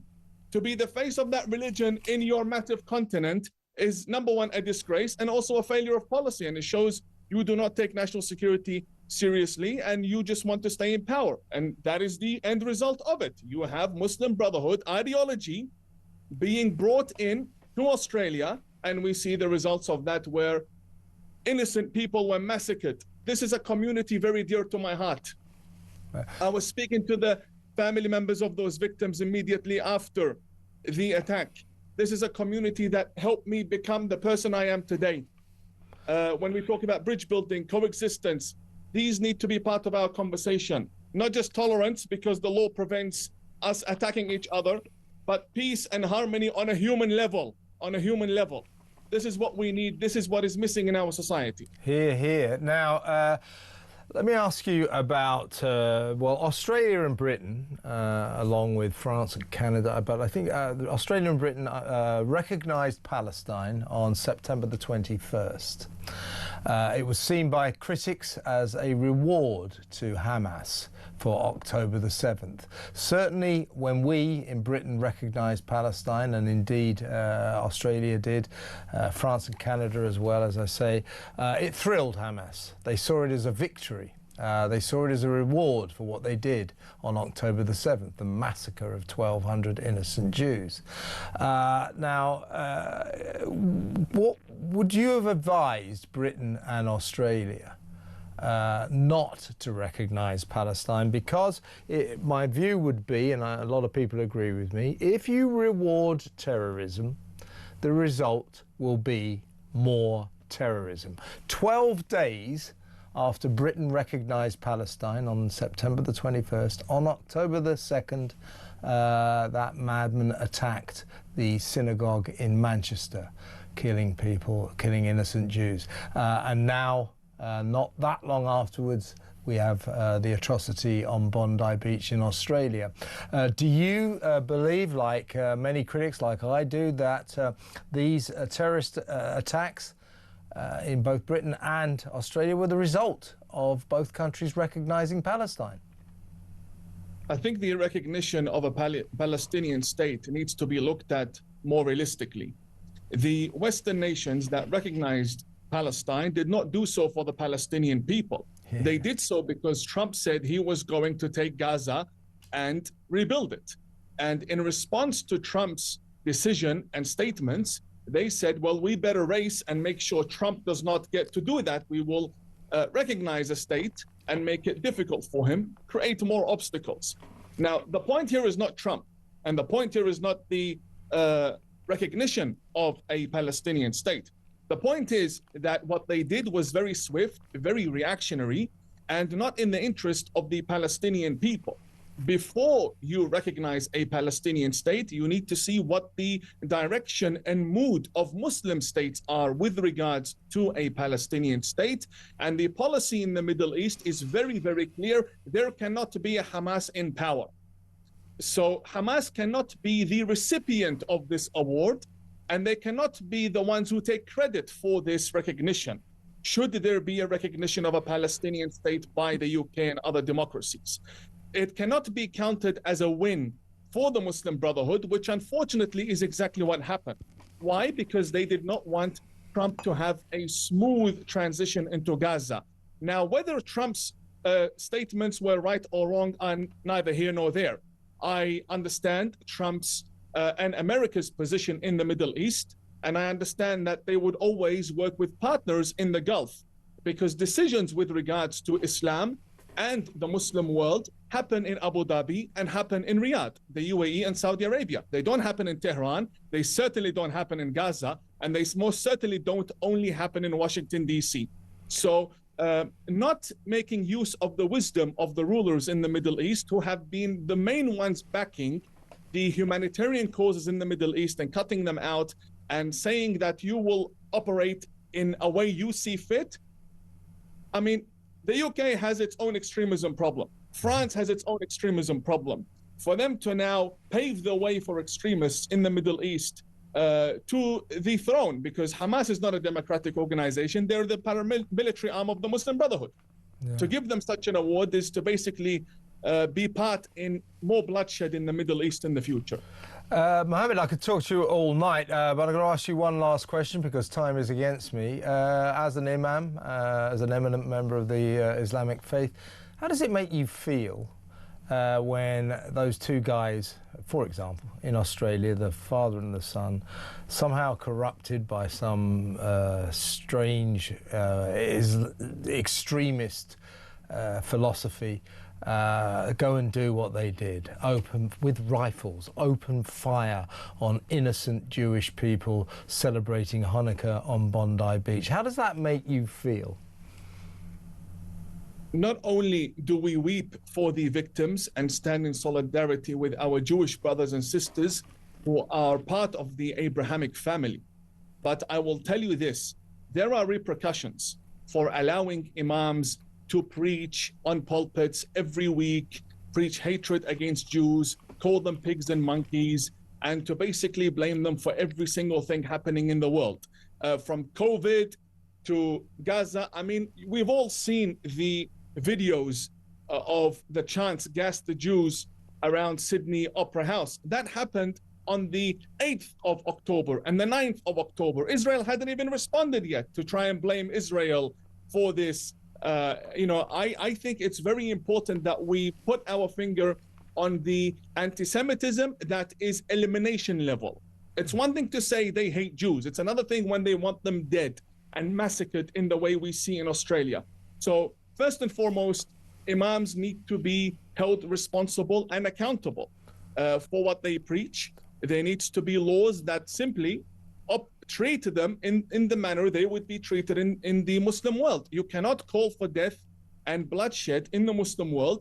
There are serious consequences for that, but there seems to be the opposite for that in the West, right? Whenever someone like me speaks about peace and coexistence and harmony, then they must be a fake Muslim.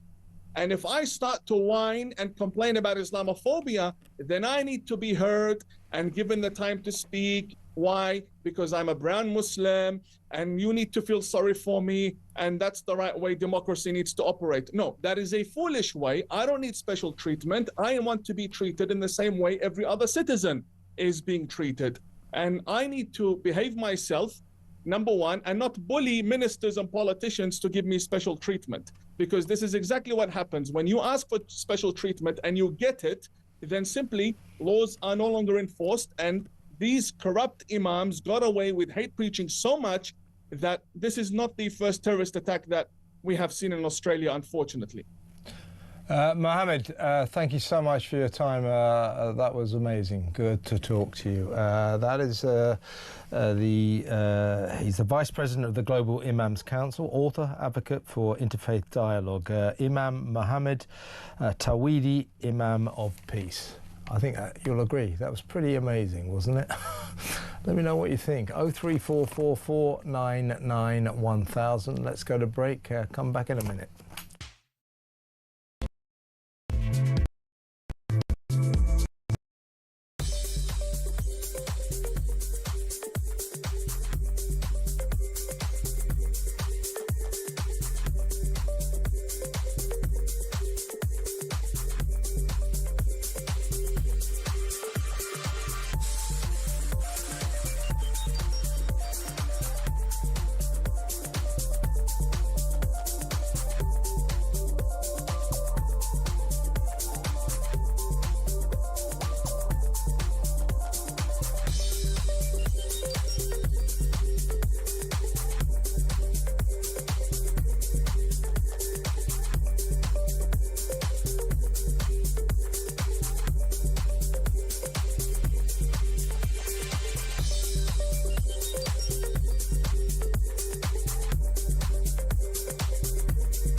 So here we are, pre-Christmas, all these pressures on the NHS, people desperate to be able to go into hospital if, they've got sick relatives concerned about them, people wanting to get GP appointments, etc. And now we're going to see potentially 5 days of strikes in the run-up to Christmas. 70,000 operations, cancer treatments, absolutely, everything. NHS waiting lists, which were just starting to fall. Yeah. Now that's going to be put back significantly. Look, the BMA is supposed to be a serious representative body representing doctors. It's become an infantile organisation, absolutely addicted to confrontation.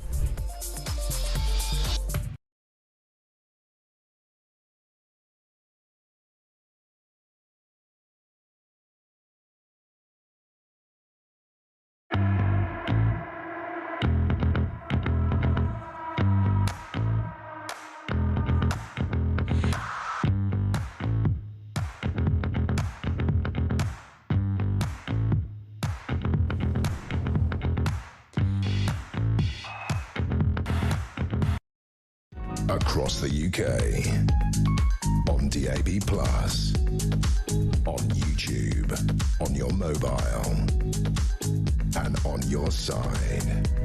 This is Talk.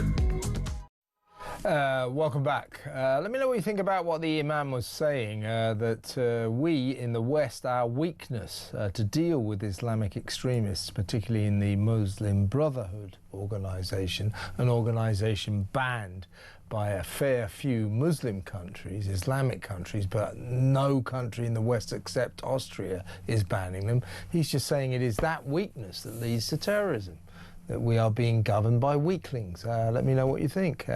He says that in countries like Saudi Arabia and the UAE, United Arab Emirates, that they see it banning the Muslim Brotherhood as a safety issue, safety for the people. He said in Britain and other countries, Australia, they take it straight political. Well, we've got to keep the Muslim vote. Never mind public safety. Let me know what you think. 03444991000. Let's have a quick chat to Martin in Cambridge. Hi, Martin. Kevin. Yeah, I think there's a lot of this stuff which is all actually interconnected. It's a digitisation of society. And I think you've got automatic payments for benefits, and this is basically what I phoned up about. Yeah. Now, I think we need to become more analogue.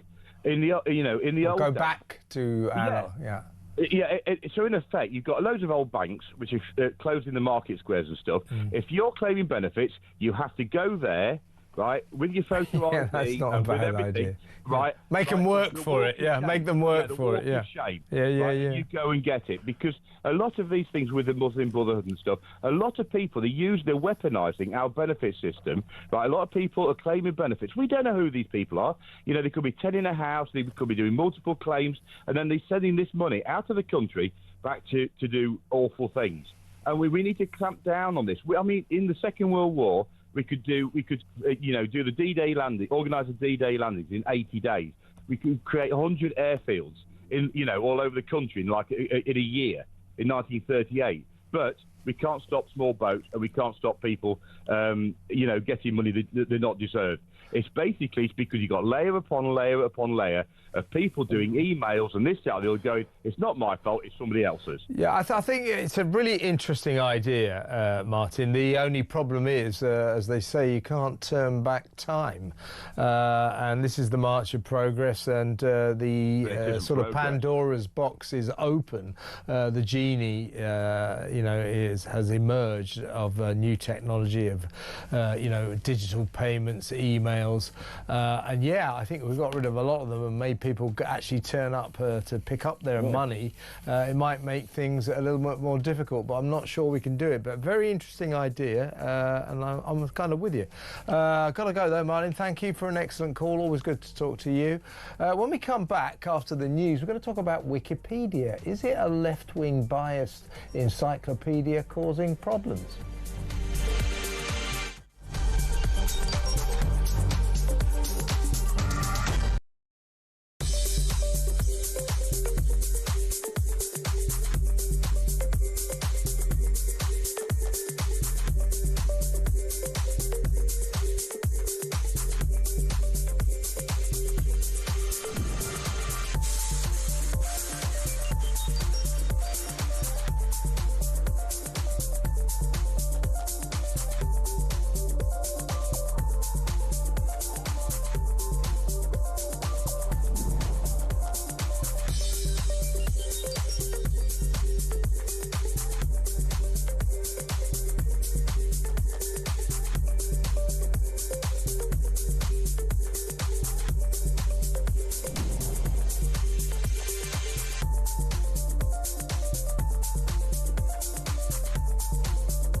Across the UK, on DAB+, on YouTube, on your mobile, and on your side.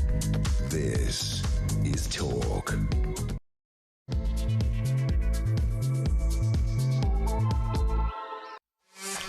Welcome back. Going to be taking your calls in about 20 minutes or so.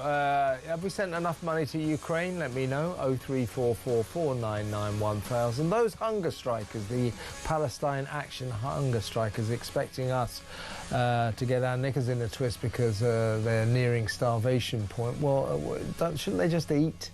You know, shouldn't they not bother us with this? Is ridiculous, isn't it? 03444991000. And the BBC, what do you think about the idea that people on benefits, people on welfare will get free TV licences, which will mean that those of us who aren't on welfare undoubtedly will have to pay a higher price for our TV licences to fund all the free ones being given to people on benefits. Let me know what you think about that. 03444991000. You can send me a WhatsApp voice note if you like, but preferably phone up. Or you send me a message as well. Write 87222 and put talk in your message, and I'll read that out. Or I'll read out or we'll listen to your WhatsApp voice note, but preferably give me a ring. We can talk. It's good to talk on Talk. Now, this is a fascinating story. With me is the editor investigative officer at MPOV, an investigative firm, Ashley Rinsberg. Welcome, Ashley. Thanks so much. We're going to talk about Wikipedia, you know, the People's Encyclopedia. I personally always thought it was a bit weird that anybody can just go in and say, right, I'll change that and I'm going to add something here. And, you know, the fact-checking element of it isn't great. I know this from personal experience because years ago I had a post on a file on Wikipedia, and all my mates just warped it and changed it. Ridiculous things, absolutely absurd things, like, you know, as a restraining order wasn't allowed near primary schools and all this kind of stuff. Absolute codswallop. And it became sort of this grotesque, like Dorian Gray's portrait or something. And Wikipedia took it down, and I've never been on Wikipedia ever since, which proves that kind of a weird thing. You can just play around with anything on Wikipedia. Now, Ashley's been looking into Wikipedia, and what he feels is that Wikipedia, its influence is vast. Its influence, its information spreads into everything. ChatGPT uses it, Siri, Alexa. If you ask a question, you get a Wikipedia answer.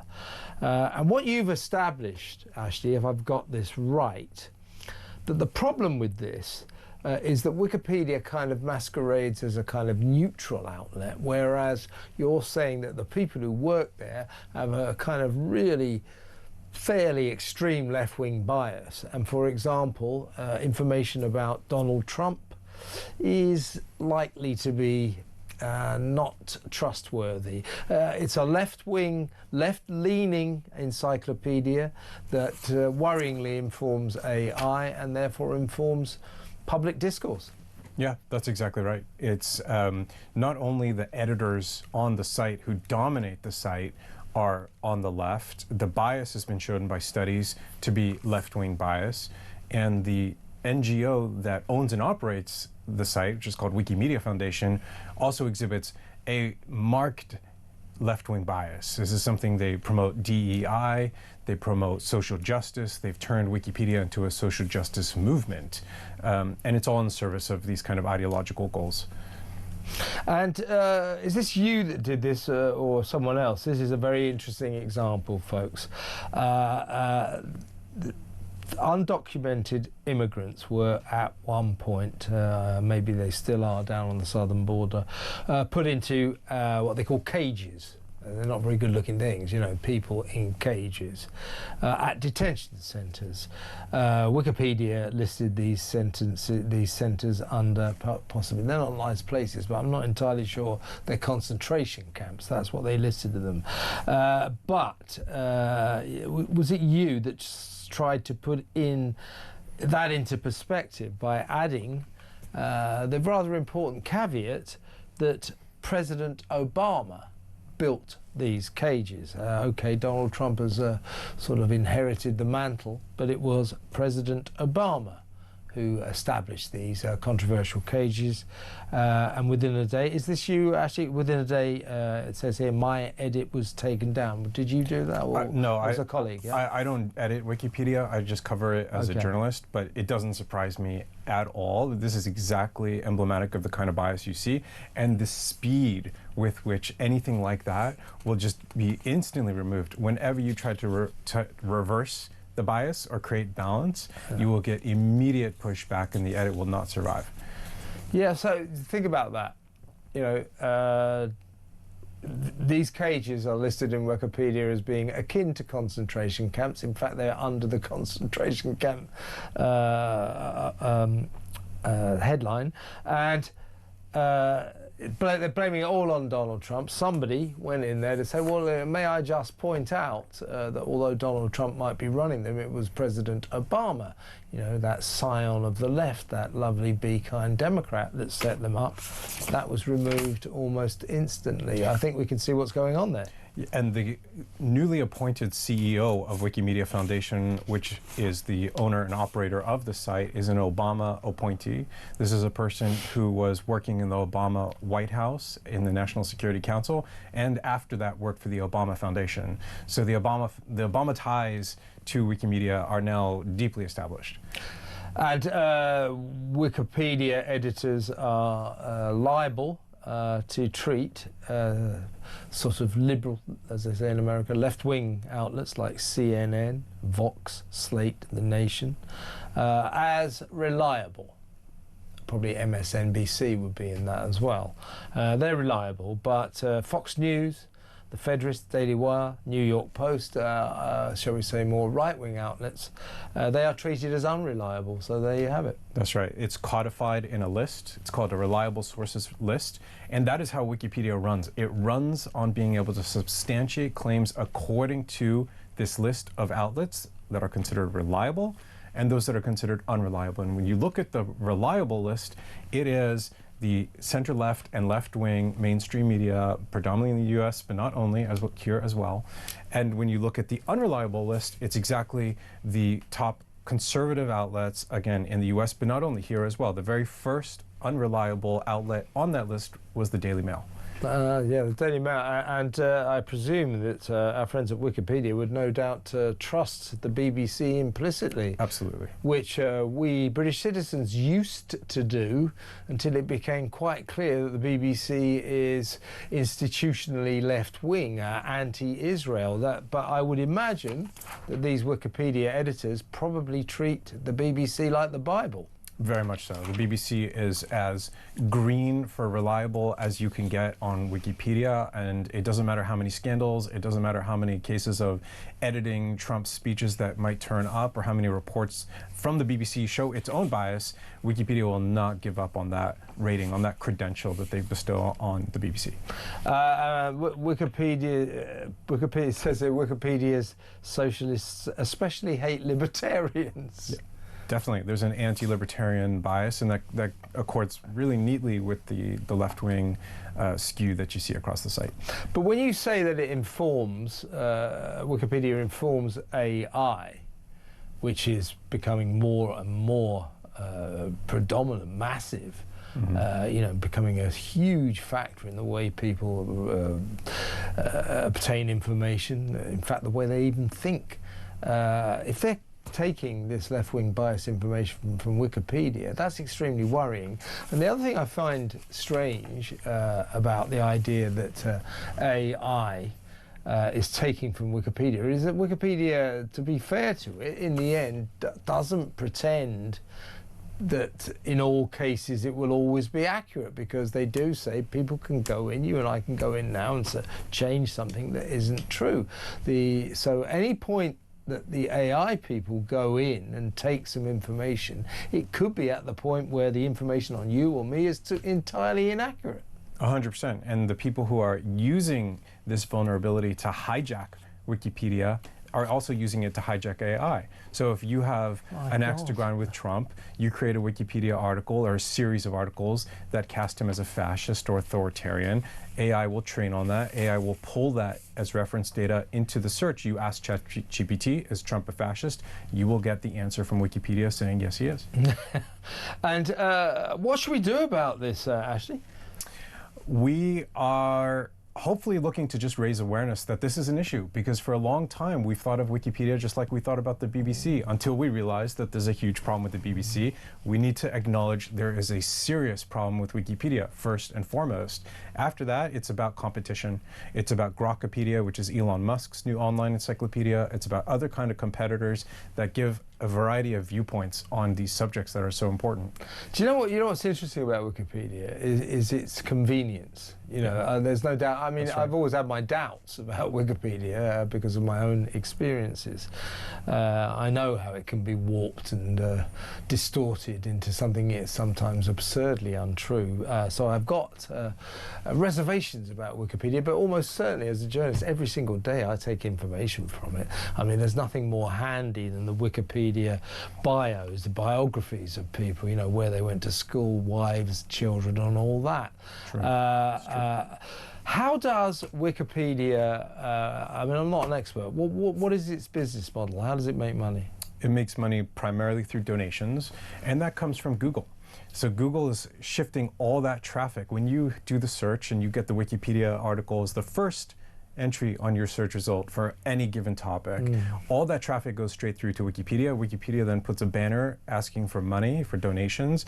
That's where a lot of the money comes from. And then some of the money comes from big name donations from George Soros, who gave $2 million, from Google, who's given tens of millions of dollars, from other kinds of donors on that scale. So why would these are sort of left-leaning people? They're giving money to Wikipedia because they know Wikipedia is spreading the left-wing word, yes? Yeah, spreading the gospel. Extraordinary, isn't it? Yeah. And so it makes its money from donations, but why doesn't it just operate, even if it wants to be left-wing, why doesn't it operate like a normal encyclopedia? Here it is, here's the info. The idea, I always found it very strange that an encyclopedia says to consumers, to its readers, to its customers, here's all the information on Ashley Rinsberg. If you don't like any of it, why don't you just change it? I mean, it's a strange idea for an encyclopedia that's supposed to give you the facts, that it invites its users, its consumers, to go in there and, if they feel like it, change something they know to be true to something they know to be untrue. A very strange philosophy for an encyclopedia. What is that all about?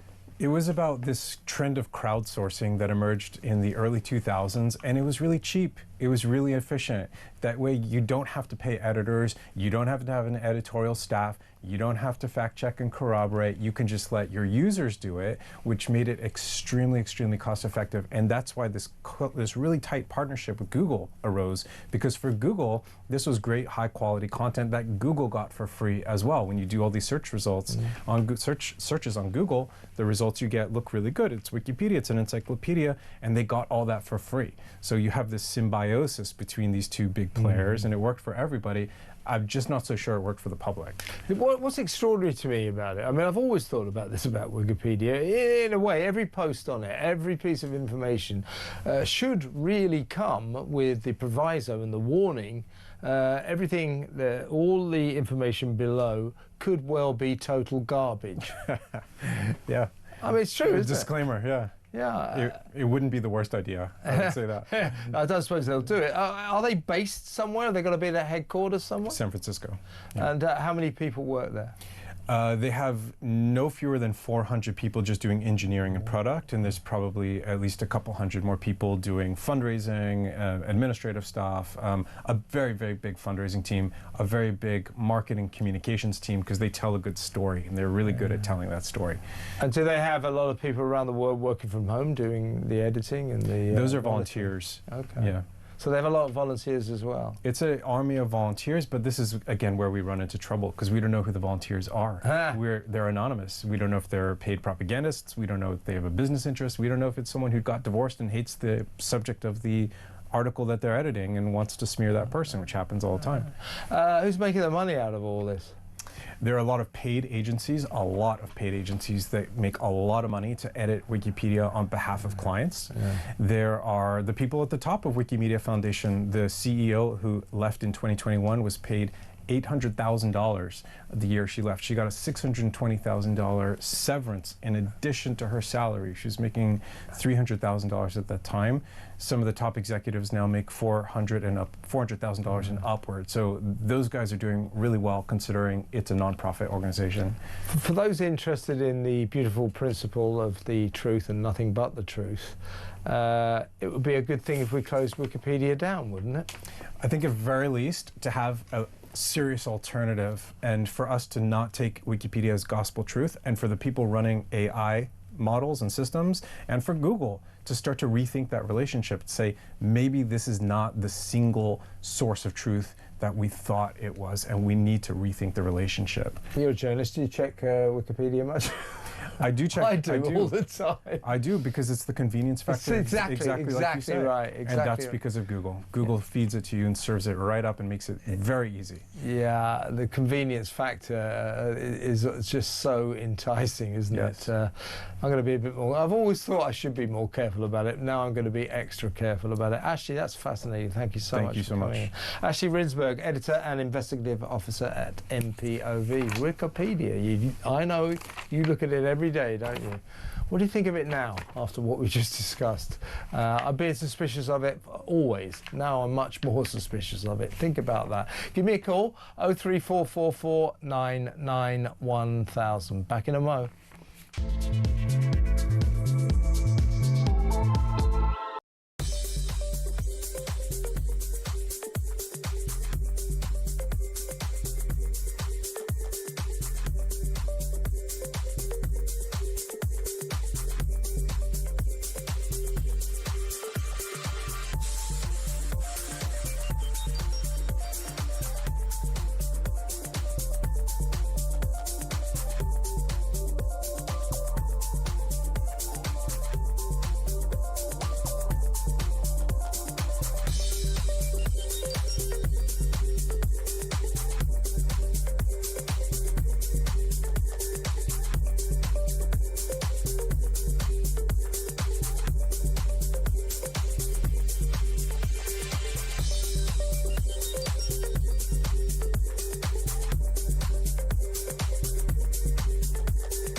This journey of me following the migrants went from sort of 10 in the morning, all around the clock, to late at night, to the point where, on buses, on trains, through streets, at every key point, French military police and the French police, they were there. They were on the bus, taking down notes, taking pictures, but not doing anything to deter the migrants or stop them, just being there.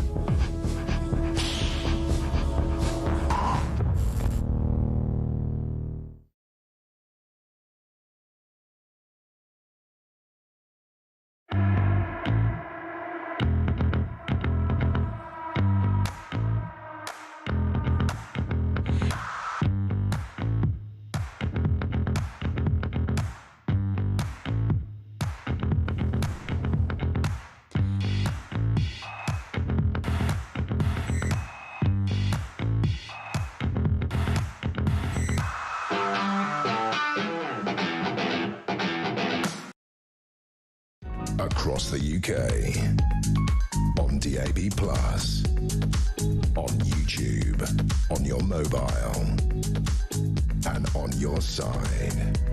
This is Talk. Welcome back. You have the floor for the rest of the show.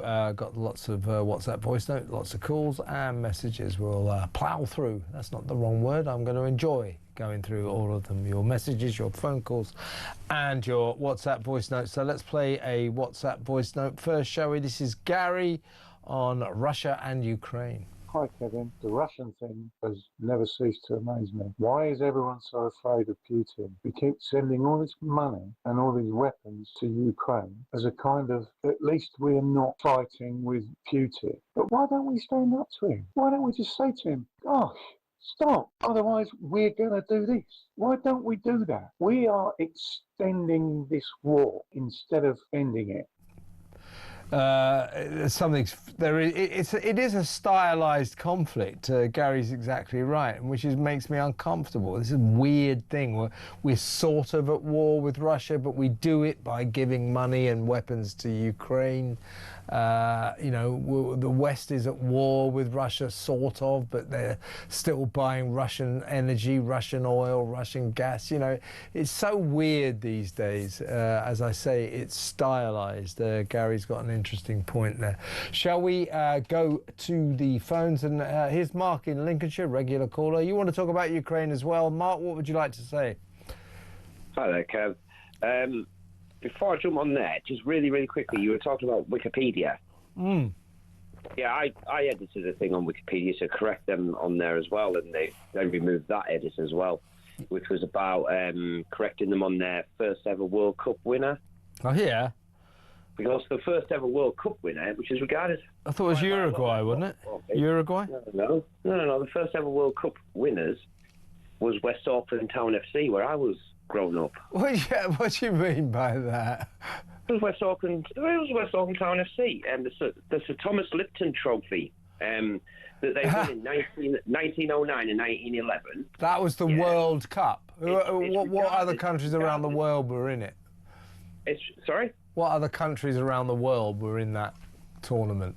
Well, the Italians had teams there, the Spanish, the Swiss. But was it called the World Cup? It was regarded as the first attempt at a international World Cup competition. Okay. Well, I would suggest that's probably a moot point, but I take your point as well. Well, the best thing is, just really quickly on that, because we won it twice. They got to permanently keep it because they won the first two, 1909 and then 1911. 1911, just so everyone knows, they beat none other than Juventus in the final 6-1. This is football in the olden days. I mean, officially, I think the first World Cup winners were Uruguay in 1930, but as we know it today, yeah. I didn't realise that they'd been preempted many years before. Interesting. You wanted to talk about Ukraine anyway, Mark? Yes, indeed. We shouldn't be giving them any more money, Kev. I think we've given too much as it is, as far as I'm concerned. I'll tell you what I find annoying about it, Mark. As I said earlier, I'm very conflicted about it because I do understand. I'm not exactly a superstar when it comes to geopolitics, international politics, but I do understand the importance of holding back Putin, to not let him just invade all these other countries, especially Ukraine. I get that. But what really annoys me is that all these people in Westminster, from all the parties, all politicians, all MPs, particularly Starmer and his gang, they assume that we are absolutely four square behind them, giving millions and billions of pounds of our taxpayer money to Kiev, to Zelensky. They barely think it's worth discussion. Well, of course we give money to Ukraine. We all agree that. Well, do we? Do we all agree that? I'm not sure I do. What do you think? Well, I think the thing for me, Kev, is on the one hand, that if you remember a day or two back there, they thought, you must be prepared to sacrifice your sons and daughters for the upcoming war with Russia. So they're saying all this, but at the same time, we're only spending, 2.5% on defence, Kev. And you're just giving more and more money to Ukraine. Wouldn't it be much better to be spending that on our own defence?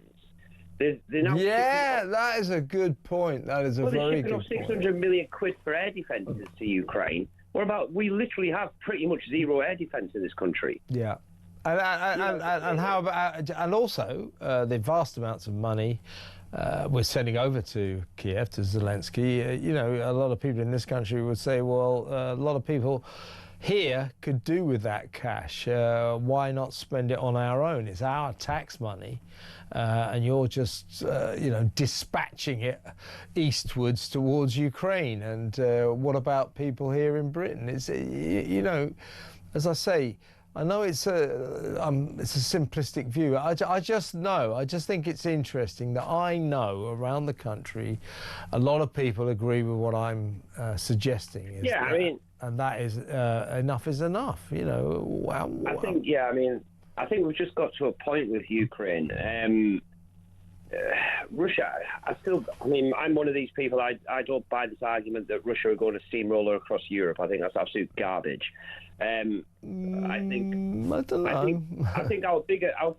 to be honest with you, Kev, I think our bigger enemy isn't Russia. Our biggest enemy is Westminster. That's my opinion. That much I agree with, yeah. You know what I mean? It's just that, you know, it's in Westminster, as I say, it is taken as a sort of sacred truth that we must continue sending billions of pounds worth of weapons and money to Kiev. Not even worth talking about. Of course we have to do this. Everybody agrees with that. Well, they might. All the Westminster bubble boys and girls might agree with it. I think people around the country are beginning to ask very serious questions, as in, how much longer are we supposed to do this? How much longer are we supposed to prioritise the needs of Ukraine over the needs of Britain? Yeah, 100%, Kev. I mean, I just think that, you know, I mean, so many people have said this over the months and the years with you, Kev, and I've heard them say it. You know, when you've got a government, not just this one, consecutive governments now, that utterly fails to protect our own borders from illegal migrants, but we spend billions and billions and billions, and we're, you know, they keep talking about shedding our blood to essentially protect Ukraine's borders, and you're kind of left just sitting here scratching your head and thinking, well, hang on a minute, you know, what exactly is the game plan here? Because it seems a bit weird to me, if I'm honest. Yeah. Not to mention the fact there doesn't seem to be too much of a paper trail with all this money going to Ukraine. Yeah, it's all a bit like, you know, we're all being told to put up and shut up while they get on with this. And I think that people want to know more about it, and they want at least to be told, when might we expect this constant handing of billions of pounds to Ukraine to end? When will this end? So we can start spending our money on ourselves. It is an interesting conundrum, Mark. Thank you for an excellent call, as always. Mark in Lincolnshire. By the way, I'm glad Mark referring there to the migrant crisis. I am informed, these are not official figures, but I am informed that today it is estimated that more than 500 more migrants crossed the channel illegally. As I say, I can't verify that, but from a very good source I'm told they've been pouring across today. So ever since Saturday, so that will take the quantity, the number of illegal migrants who've come across the channel unlawfully in small boats since Saturday, soaring over 1,000. That'll take it to, you know, 1,300, something like that. 1,300 since Saturday. What's happened, folks, is 4 weeks of straight terrible weather has stopped the migrants coming across, the asylum seekers arriving here. The Labour Party started to say, you see, our one in, one out deterrent, our smash the gangs policy is really starting to take effect. No. Thanks to Labour's utter lack of any deterrence whatsoever. The only deterrent to migrants crossing the channel is the weather. When the weather's bad, they can't do it. Ever since Saturday, the channel apparently has been like a mill pond. And guess what? They're coming across in their droves. We think another 500, maybe more today. 74, I think, yesterday. On Saturday, I think I'm right, trying to remember off the top of my head, I think it was 737 and 52 on Sunday.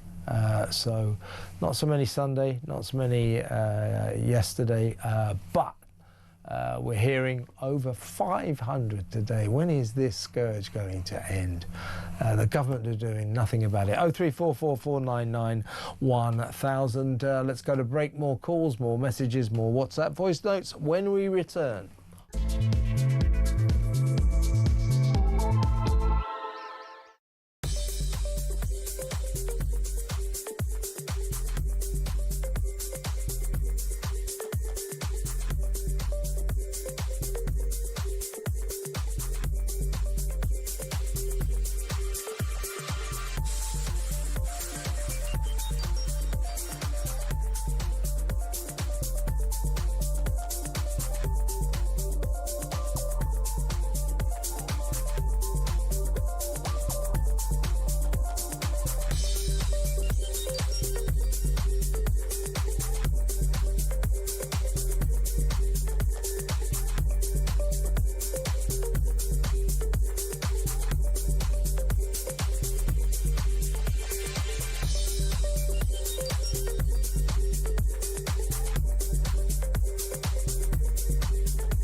Across the UK, on DAB+, on YouTube, on your mobile, and on your side. This is Talk. Welcome back. Let's play. By the way, Ukraine, the total the UK has committed so far for the Ukraine war is 21.8 billion pounds. Isn't that special? Here's WhatsApp voice note. Scott on Gary Lineker. Good evening, Kev. It occurred to me on your opening comments when you said, will Donald Trump let Gary Lineker into America? Well, as soon as you said that, I thought to myself, well, hold on a minute. Will Trump let the BBC into America to do the World Cup? You know, because, I mean, we all know what's going on with that. So, yeah, food for thought. That's a very interesting point, although I seem to recall that the BBC, in its lust to save money, only gets £3.8 billion a year in TV licence fee money. It's not sending anyone, or it's not sending the pundits like Wayne Rooney and all that lot. We were doing their punditry on the World Cup from a studio somewhere in Manchester. So they're not heading across the Atlantic, but the BBC, I would imagine, are there for commentary and all that. Yeah. Good point, Scott. Will Donald Trump let his sworn enemy, the BBC, go over there to cover his World Cup? Interesting point. Let's go back to the phones. Let's talk to Michael in Belfast. Hello, Michael. Oh, hi, Kevin. Great show. Thank you. Great show, Kevin. Kevin, I was inspired to phone up tonight after you talking about, I call them the ABC, the Anti-British Broadcasting Corporation, not the BBC. Mm-hmm. To me, they're the ABC. But before I talk about them, if that's okay, Peter Bletchley mentioned Gary Lineker, and it brought quite an amazing personal story I had in meeting Gary Lineker. If you don't mind me telling the story. Okay. Is it a nice story? I don't want to... No, it's absolutely... All right, well, you tell us your story. Well, I've got to stress, Gary's not here to tell his side of the story, but what is your story, Michael? Interested to hear. Fire away. I had a chauffeur drive company in Manchester in a different life 20 years ago. In fact, we used to do Jeremy Kall's cars, and we were doing a Jeremy Kall, I've heard of him. That's a joke. Hi. Go, sorry, carry on, Michael. Yeah. So we took Roy Keane down into Salford Quays to do a Gary Lineker Walker's ad. Okay. and Gary Lineker's car was stuck on the motorway, and somebody said, "Can somebody take Gary Lineker down to Oxford? He's in a panic." Blah blah blah. I was there. I volunteered to take him down. I said, it was before the days of sat nav, so I thought this would be brilliant. I went to live in Manchester because of my love of football. Right, so you wanted to talk football with your passenger, Gary Lineker, right? Exactly. Yeah. Now, this is the most miserable. I'm just backing on what Peter Bletchley said. You found it to be miserable and not willing to converse with you about soccer, yeah? Go on. Exactly. Well, look, I'm a chauffeur. Okay.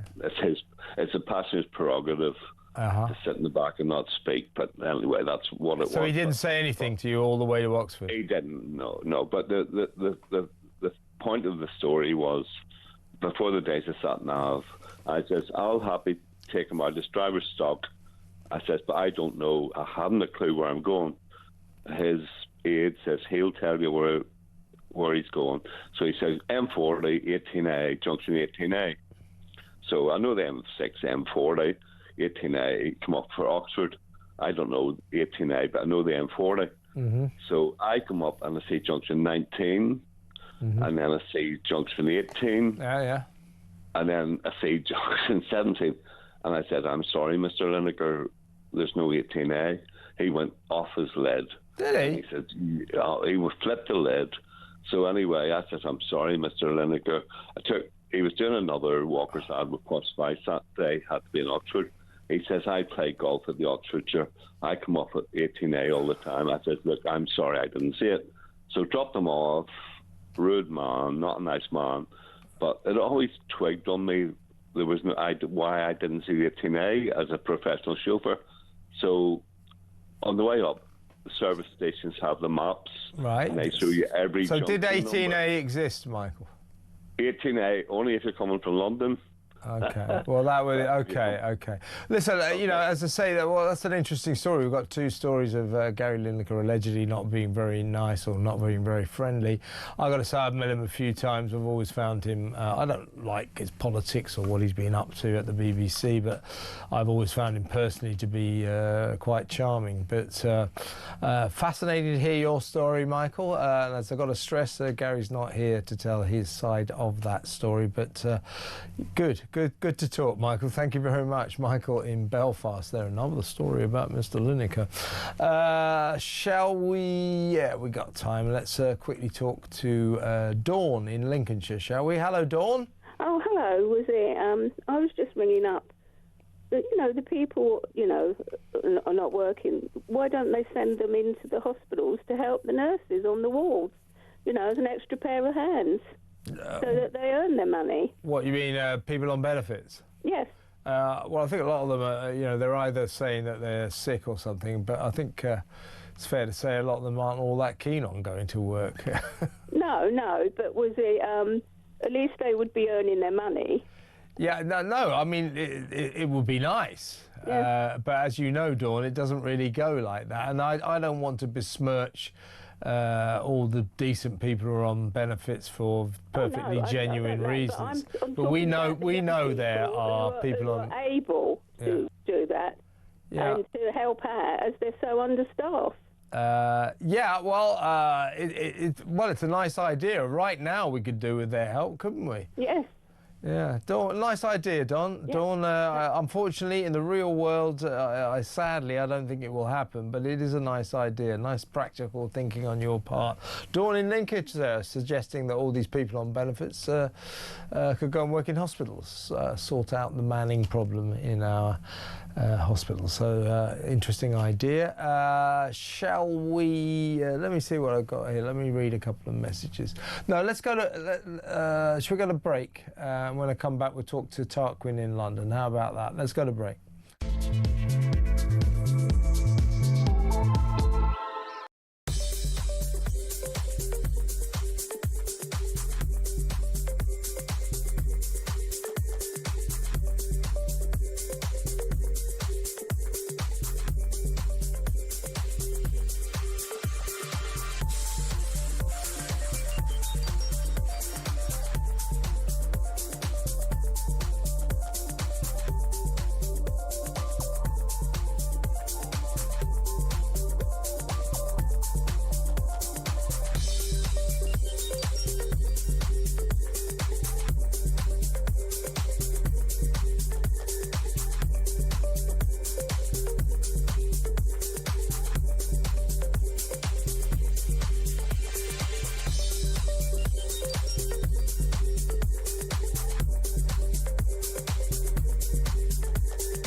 debating what was the cause of it. He must have been drunk. He must have been high on drugs. Yeah. Was it a terrorist? Even half-jokingly, some people started asking what football team he may have been supporting. But, you know, we find out it was just road rage on a monstrous scale. Yeah. This man is obviously got a history of anger. I think it was in 1994 he was convicted of biting off somebody's ear.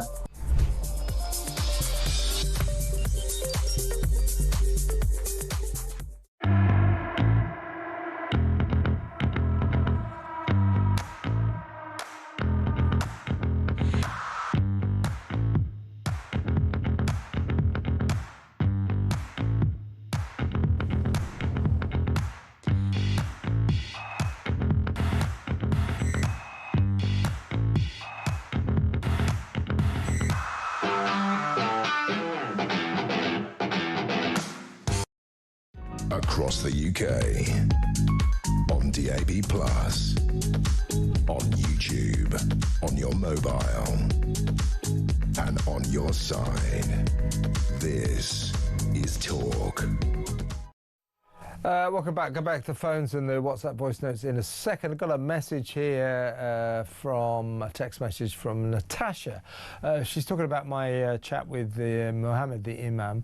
Fascinating conversation with the Imam, says Natasha, from the Council of Imams. What I would have asked him is why his fraternity of Imams don't exert more pressure on hate preachers and make stronger warnings about the Brotherhood, the Muslim Brotherhood, to Western governments. Well, to be fair, he was making a very, very strong warning about the Muslim Brotherhood to Western governments, and Western governments just don't heed that warning for political reasons. It seems they want to allow this organisation that is prohibited in so many Muslim countries. Very strange. And I guess it's not his job to go around telling hate preachers not to do it.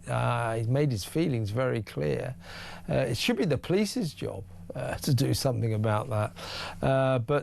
Yeah, I take your point, but I thought he was a fascinating man, and that he was basically telling Western governments, stop being so weak, deal with Muslim extremism, otherwise you'll get more of it, which I guess we already kind of knew. Let's well, Jay sent a WhatsApp voice note about our Imam of Peace friend Mohammed. This is it. I just want to say, Mohammed Tawhidi, what a guy. Like our hero Muslim friend in Australia who saved many lives, this Imam's come on here and said it as it is. He's a Muslim, he's not an Islamist. And people have got to work out there is a difference between Muslims and Islamists. Muslims have lived in the UK in the 70s, in the 80s, the 90s. There was none of this rubbish going on, you know? And this is the difference. We've got to ban the Brotherhood. Like he was just saying, you know, about all this Islamophobia and racist stuff. Oh, you don't have to feel sorry for me, you know? It's getting in politicians' pockets. This is exactly what Sadiq Khan preaches all the time he gets asked a challenging question. Islamophobia, racist. Yeah, exactly right, and totally agree with you, Jay. Imam Mohammed was a very impressive man, and you know, he was telling us, telling the West how to deal with Muslim extremism. He doesn't tolerate it. So many Muslim Islamic countries don't tolerate it, but we do. What is that all about? Michael has sent me a message saying, Imam Mohammed Tawhidi, wow, what a speaker. I was hanging on every word, spoke absolute sense, one of the best guests I've seen on Talk. A very intelligent individual. I was mesmerised by him too, Michael. You know, I didn't disagree with a single word he said. What a guy. Seriously. Let's talk to, it's Tarquin time. Hello, Tarquin. Keep on riffing them a new one, Kevin. Brilliant show. Thank you, thank you. But Ukraine. Yeah, I've just been doing a bit of strategic analysis for us on this whole Russian-Ukraine thing. Just a bit of... Ooh, what's that? I think it's my phone suddenly went off. Sorry about that. I don't know what happened there. Yeah, just 2 points. I don't know if you've already covered either of these, Kevin, or the audience is aware of them. Number one, I don't think Britain has the industrial military capacity to sustain a conventional theatre war, you know, munitions, bullets, tanks, no steel manufacturing facility. We're nothing like we were in the 1930s, 40s for making hardware, and not least the personnel. The youngsters won't be fighting because what are they fighting for? No houses. I know I wouldn't if I was a youngster. The other point is this, and this is probably a very, very significant point. It's more macro, and that's the fact that Turkey, the Turkish army and the Turkish government, Erdogan, are pivoted massively towards Russia. They're sharing massive nuclear power station projects together in the billions, 30-year project. Yeah. The fact that Turkey is technically still a member of NATO and has access to all of the intelligence within NATO, but who's to say they won't leak that to their new friendship with Russia? I think it's not a given that because Turkey will probably sit on their hands at the very least. They won't. And I think, well, what's left in there? These kind of alliances and these forces and these unions are what we have to be very careful about. And I accept it. And I suppose the intelligent person, the small scintilla of intelligence within me does understand why we help Ukraine as much as we can. But emotionally, as a citizen of this country, I'm kind of sick of it. And what about the people of this country? I think at the very least, Tarquin, it's time for us to demand from Keir Starmer, from the Westminster gang, some kind of date, some kind of definition of when all of this will end, because at the moment it looks as if we're supposed to pour money into Kiev endlessly, without end, and that is not good enough, I don't think. It really isn't, and where do they get in this bottomless pit of money from, do you think, Kev? I mean, us, it's 21.8 billion pounds worth of weapons and investment. That's what we've given to Ukraine since the war started. That's taxpayers' money, and it really annoys me that Keir Starmer, the cabinet, the Tories, and probably to a lesser extent Reform, to be fair, but the Greens, the Lib Dems, they just think it's not even worth debating. Of course we keep giving billions of pounds to Ukraine. Don't be ridiculous. We must keep doing this. Yes, four square. I'm not happy about this. I'm not happy about it. No, and I'm not happy with the fact that former military, was it a former military guy, was going, our sons and daughters must march off to war. I mean, we do have to be careful over there. There's no doubt about it. But I do think we need more of a debate, more discourse between the authorities, between the government, the establishment and the people. We're just expected to go along with this because some or other our superiors and our betters in Westminster know better than us, and I'm not so sure they do. In fact, I'm pretty certain that they don't. Tarquin, always a pleasure to talk to you. Thank you very much for another excellent call. Shall we quickly listen to my last WhatsApp voice note? It's from Steve on Wikipedia. Evening, Kev. Right, with regards to Wikipedia, may I just say the best thing about Wikipedia is you can make up quotes and completely invent the source. Do you know who said that? Elvis Presley in 1974. There's quite a few journalists I know who've worked on that principle as well.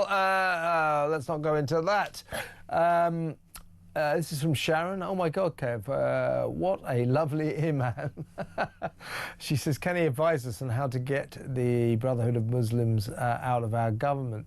Well, I don't think the Muslim Brotherhood are in our government, but there are some sympathisers with, I think it's fair to say that within our Parliament there are several MPs who are supporters of Muslim extremism. There's no doubt about it. These are weird MPs for Gaza, independent MPs who basically got voted in on a ticket of freeing Palestine, which hasn't got much to do with Britain. Well, it has now that we've done so, now that we've recognised Palestine, and we know what happened because of that.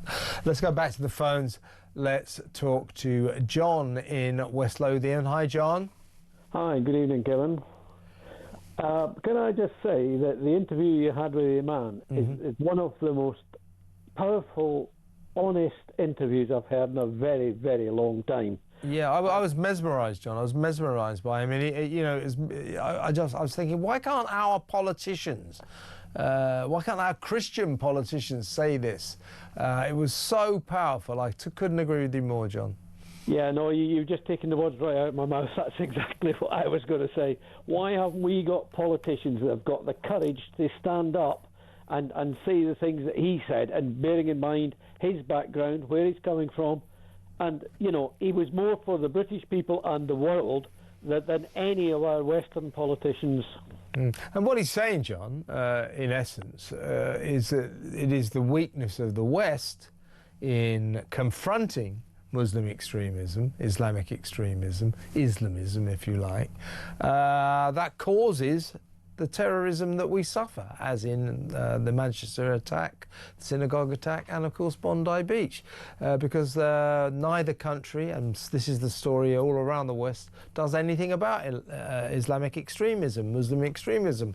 In the countries we were talking about earlier, you know, Saudi Arabia, the United Arab Emirates, and all those other Muslim countries, but the Muslim Brotherhood there is banned because they see it as a public safety issue.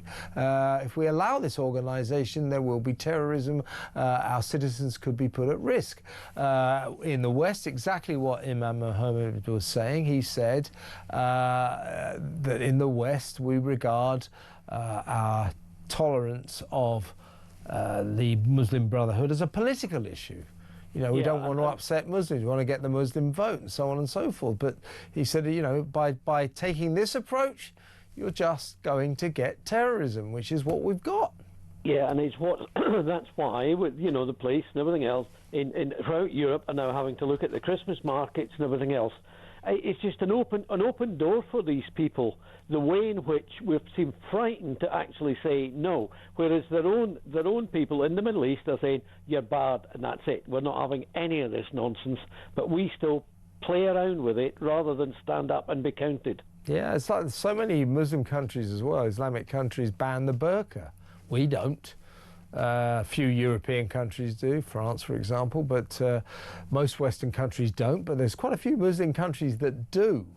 So it is the Islamic countries that so often take quite a hard stance on what you might call fundamentalism, extremism, and not the West. And as Imam Muhammad was saying, this is ridiculous. Stop being so weak. Deal with this. Confront this. We've got to do it. John, good call. Thank you for ringing. It's time for Herbie in Harrow. Always good to hear from Herbie. How you doing, man? Not so bad, Kevin. How about you? Well, it's been an interesting show. You want to talk about the BBC? Very. Well, the BBC, listen, this government can't give our money away quick enough. No matter what. They really cannot. You know, it's beyond belief. I mean, to say, I do feel sorry for people that cannot work or genuinely on the dole or whatever you want to put it, you know, getting benefits. But why should we pay for them to sit at home and then watch TV as well and entertain them? I mean, to say, we had to pay for a TV licence for repeat, and I'll repeat again, repeat. You know, which we seem to get year on year. I wonder what the Christmas shows will be. Repeats. Oh, well, loads and loads of repeats. You know, and of course, no entertainment. Who in their right mind buys goes to see a film about 20 times in about 6 months, like we do on the BBC? I mean, do you know what's ridiculous? You're right. Christmas, in particular, highlights, pulls into sharp focus the anachronism, the outdated nature of terrestrial television. So the BBC and ITV, they're the big Christmas night movie. It'll be something like Love Actually. And, you know, OK, so you're offering us a sort of 20-year-old film full of seasonal cheer. OK, I could watch this one film on the BBC, or I could watch this one film on ITV or Channel 4. Oh, I know. Or shall I go to Netflix, where they got about 5,000 films? See what I mean? Oh, yeah, so, Kevin, the thing is, Jose, when you consider the BBC and ITV are just as bad, on the two main channels, BBC One and ITV One, they change over the schedules for sport. Not everybody loves sport. There's other channels that ITV and BBC have, but no, they've got to take away your entertainment that you have during your watching of BBC One. Why can't they put sport on the other channels? Why take away what they're supposed to be, you know, entertaining you with? Channel 1 or BBC 1, BBC 2, ITV. It's all dying, Herbie.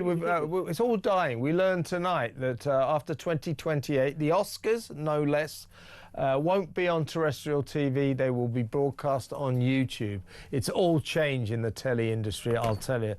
Terrestrial television, BBC, scheduled TV, dying a sad and tragic death. It's all over, Herbie, bar the shouting. Good to talk to you as always, mate. Get in touch again, I'm sure you will. Good to talk to Herbie from Harrow.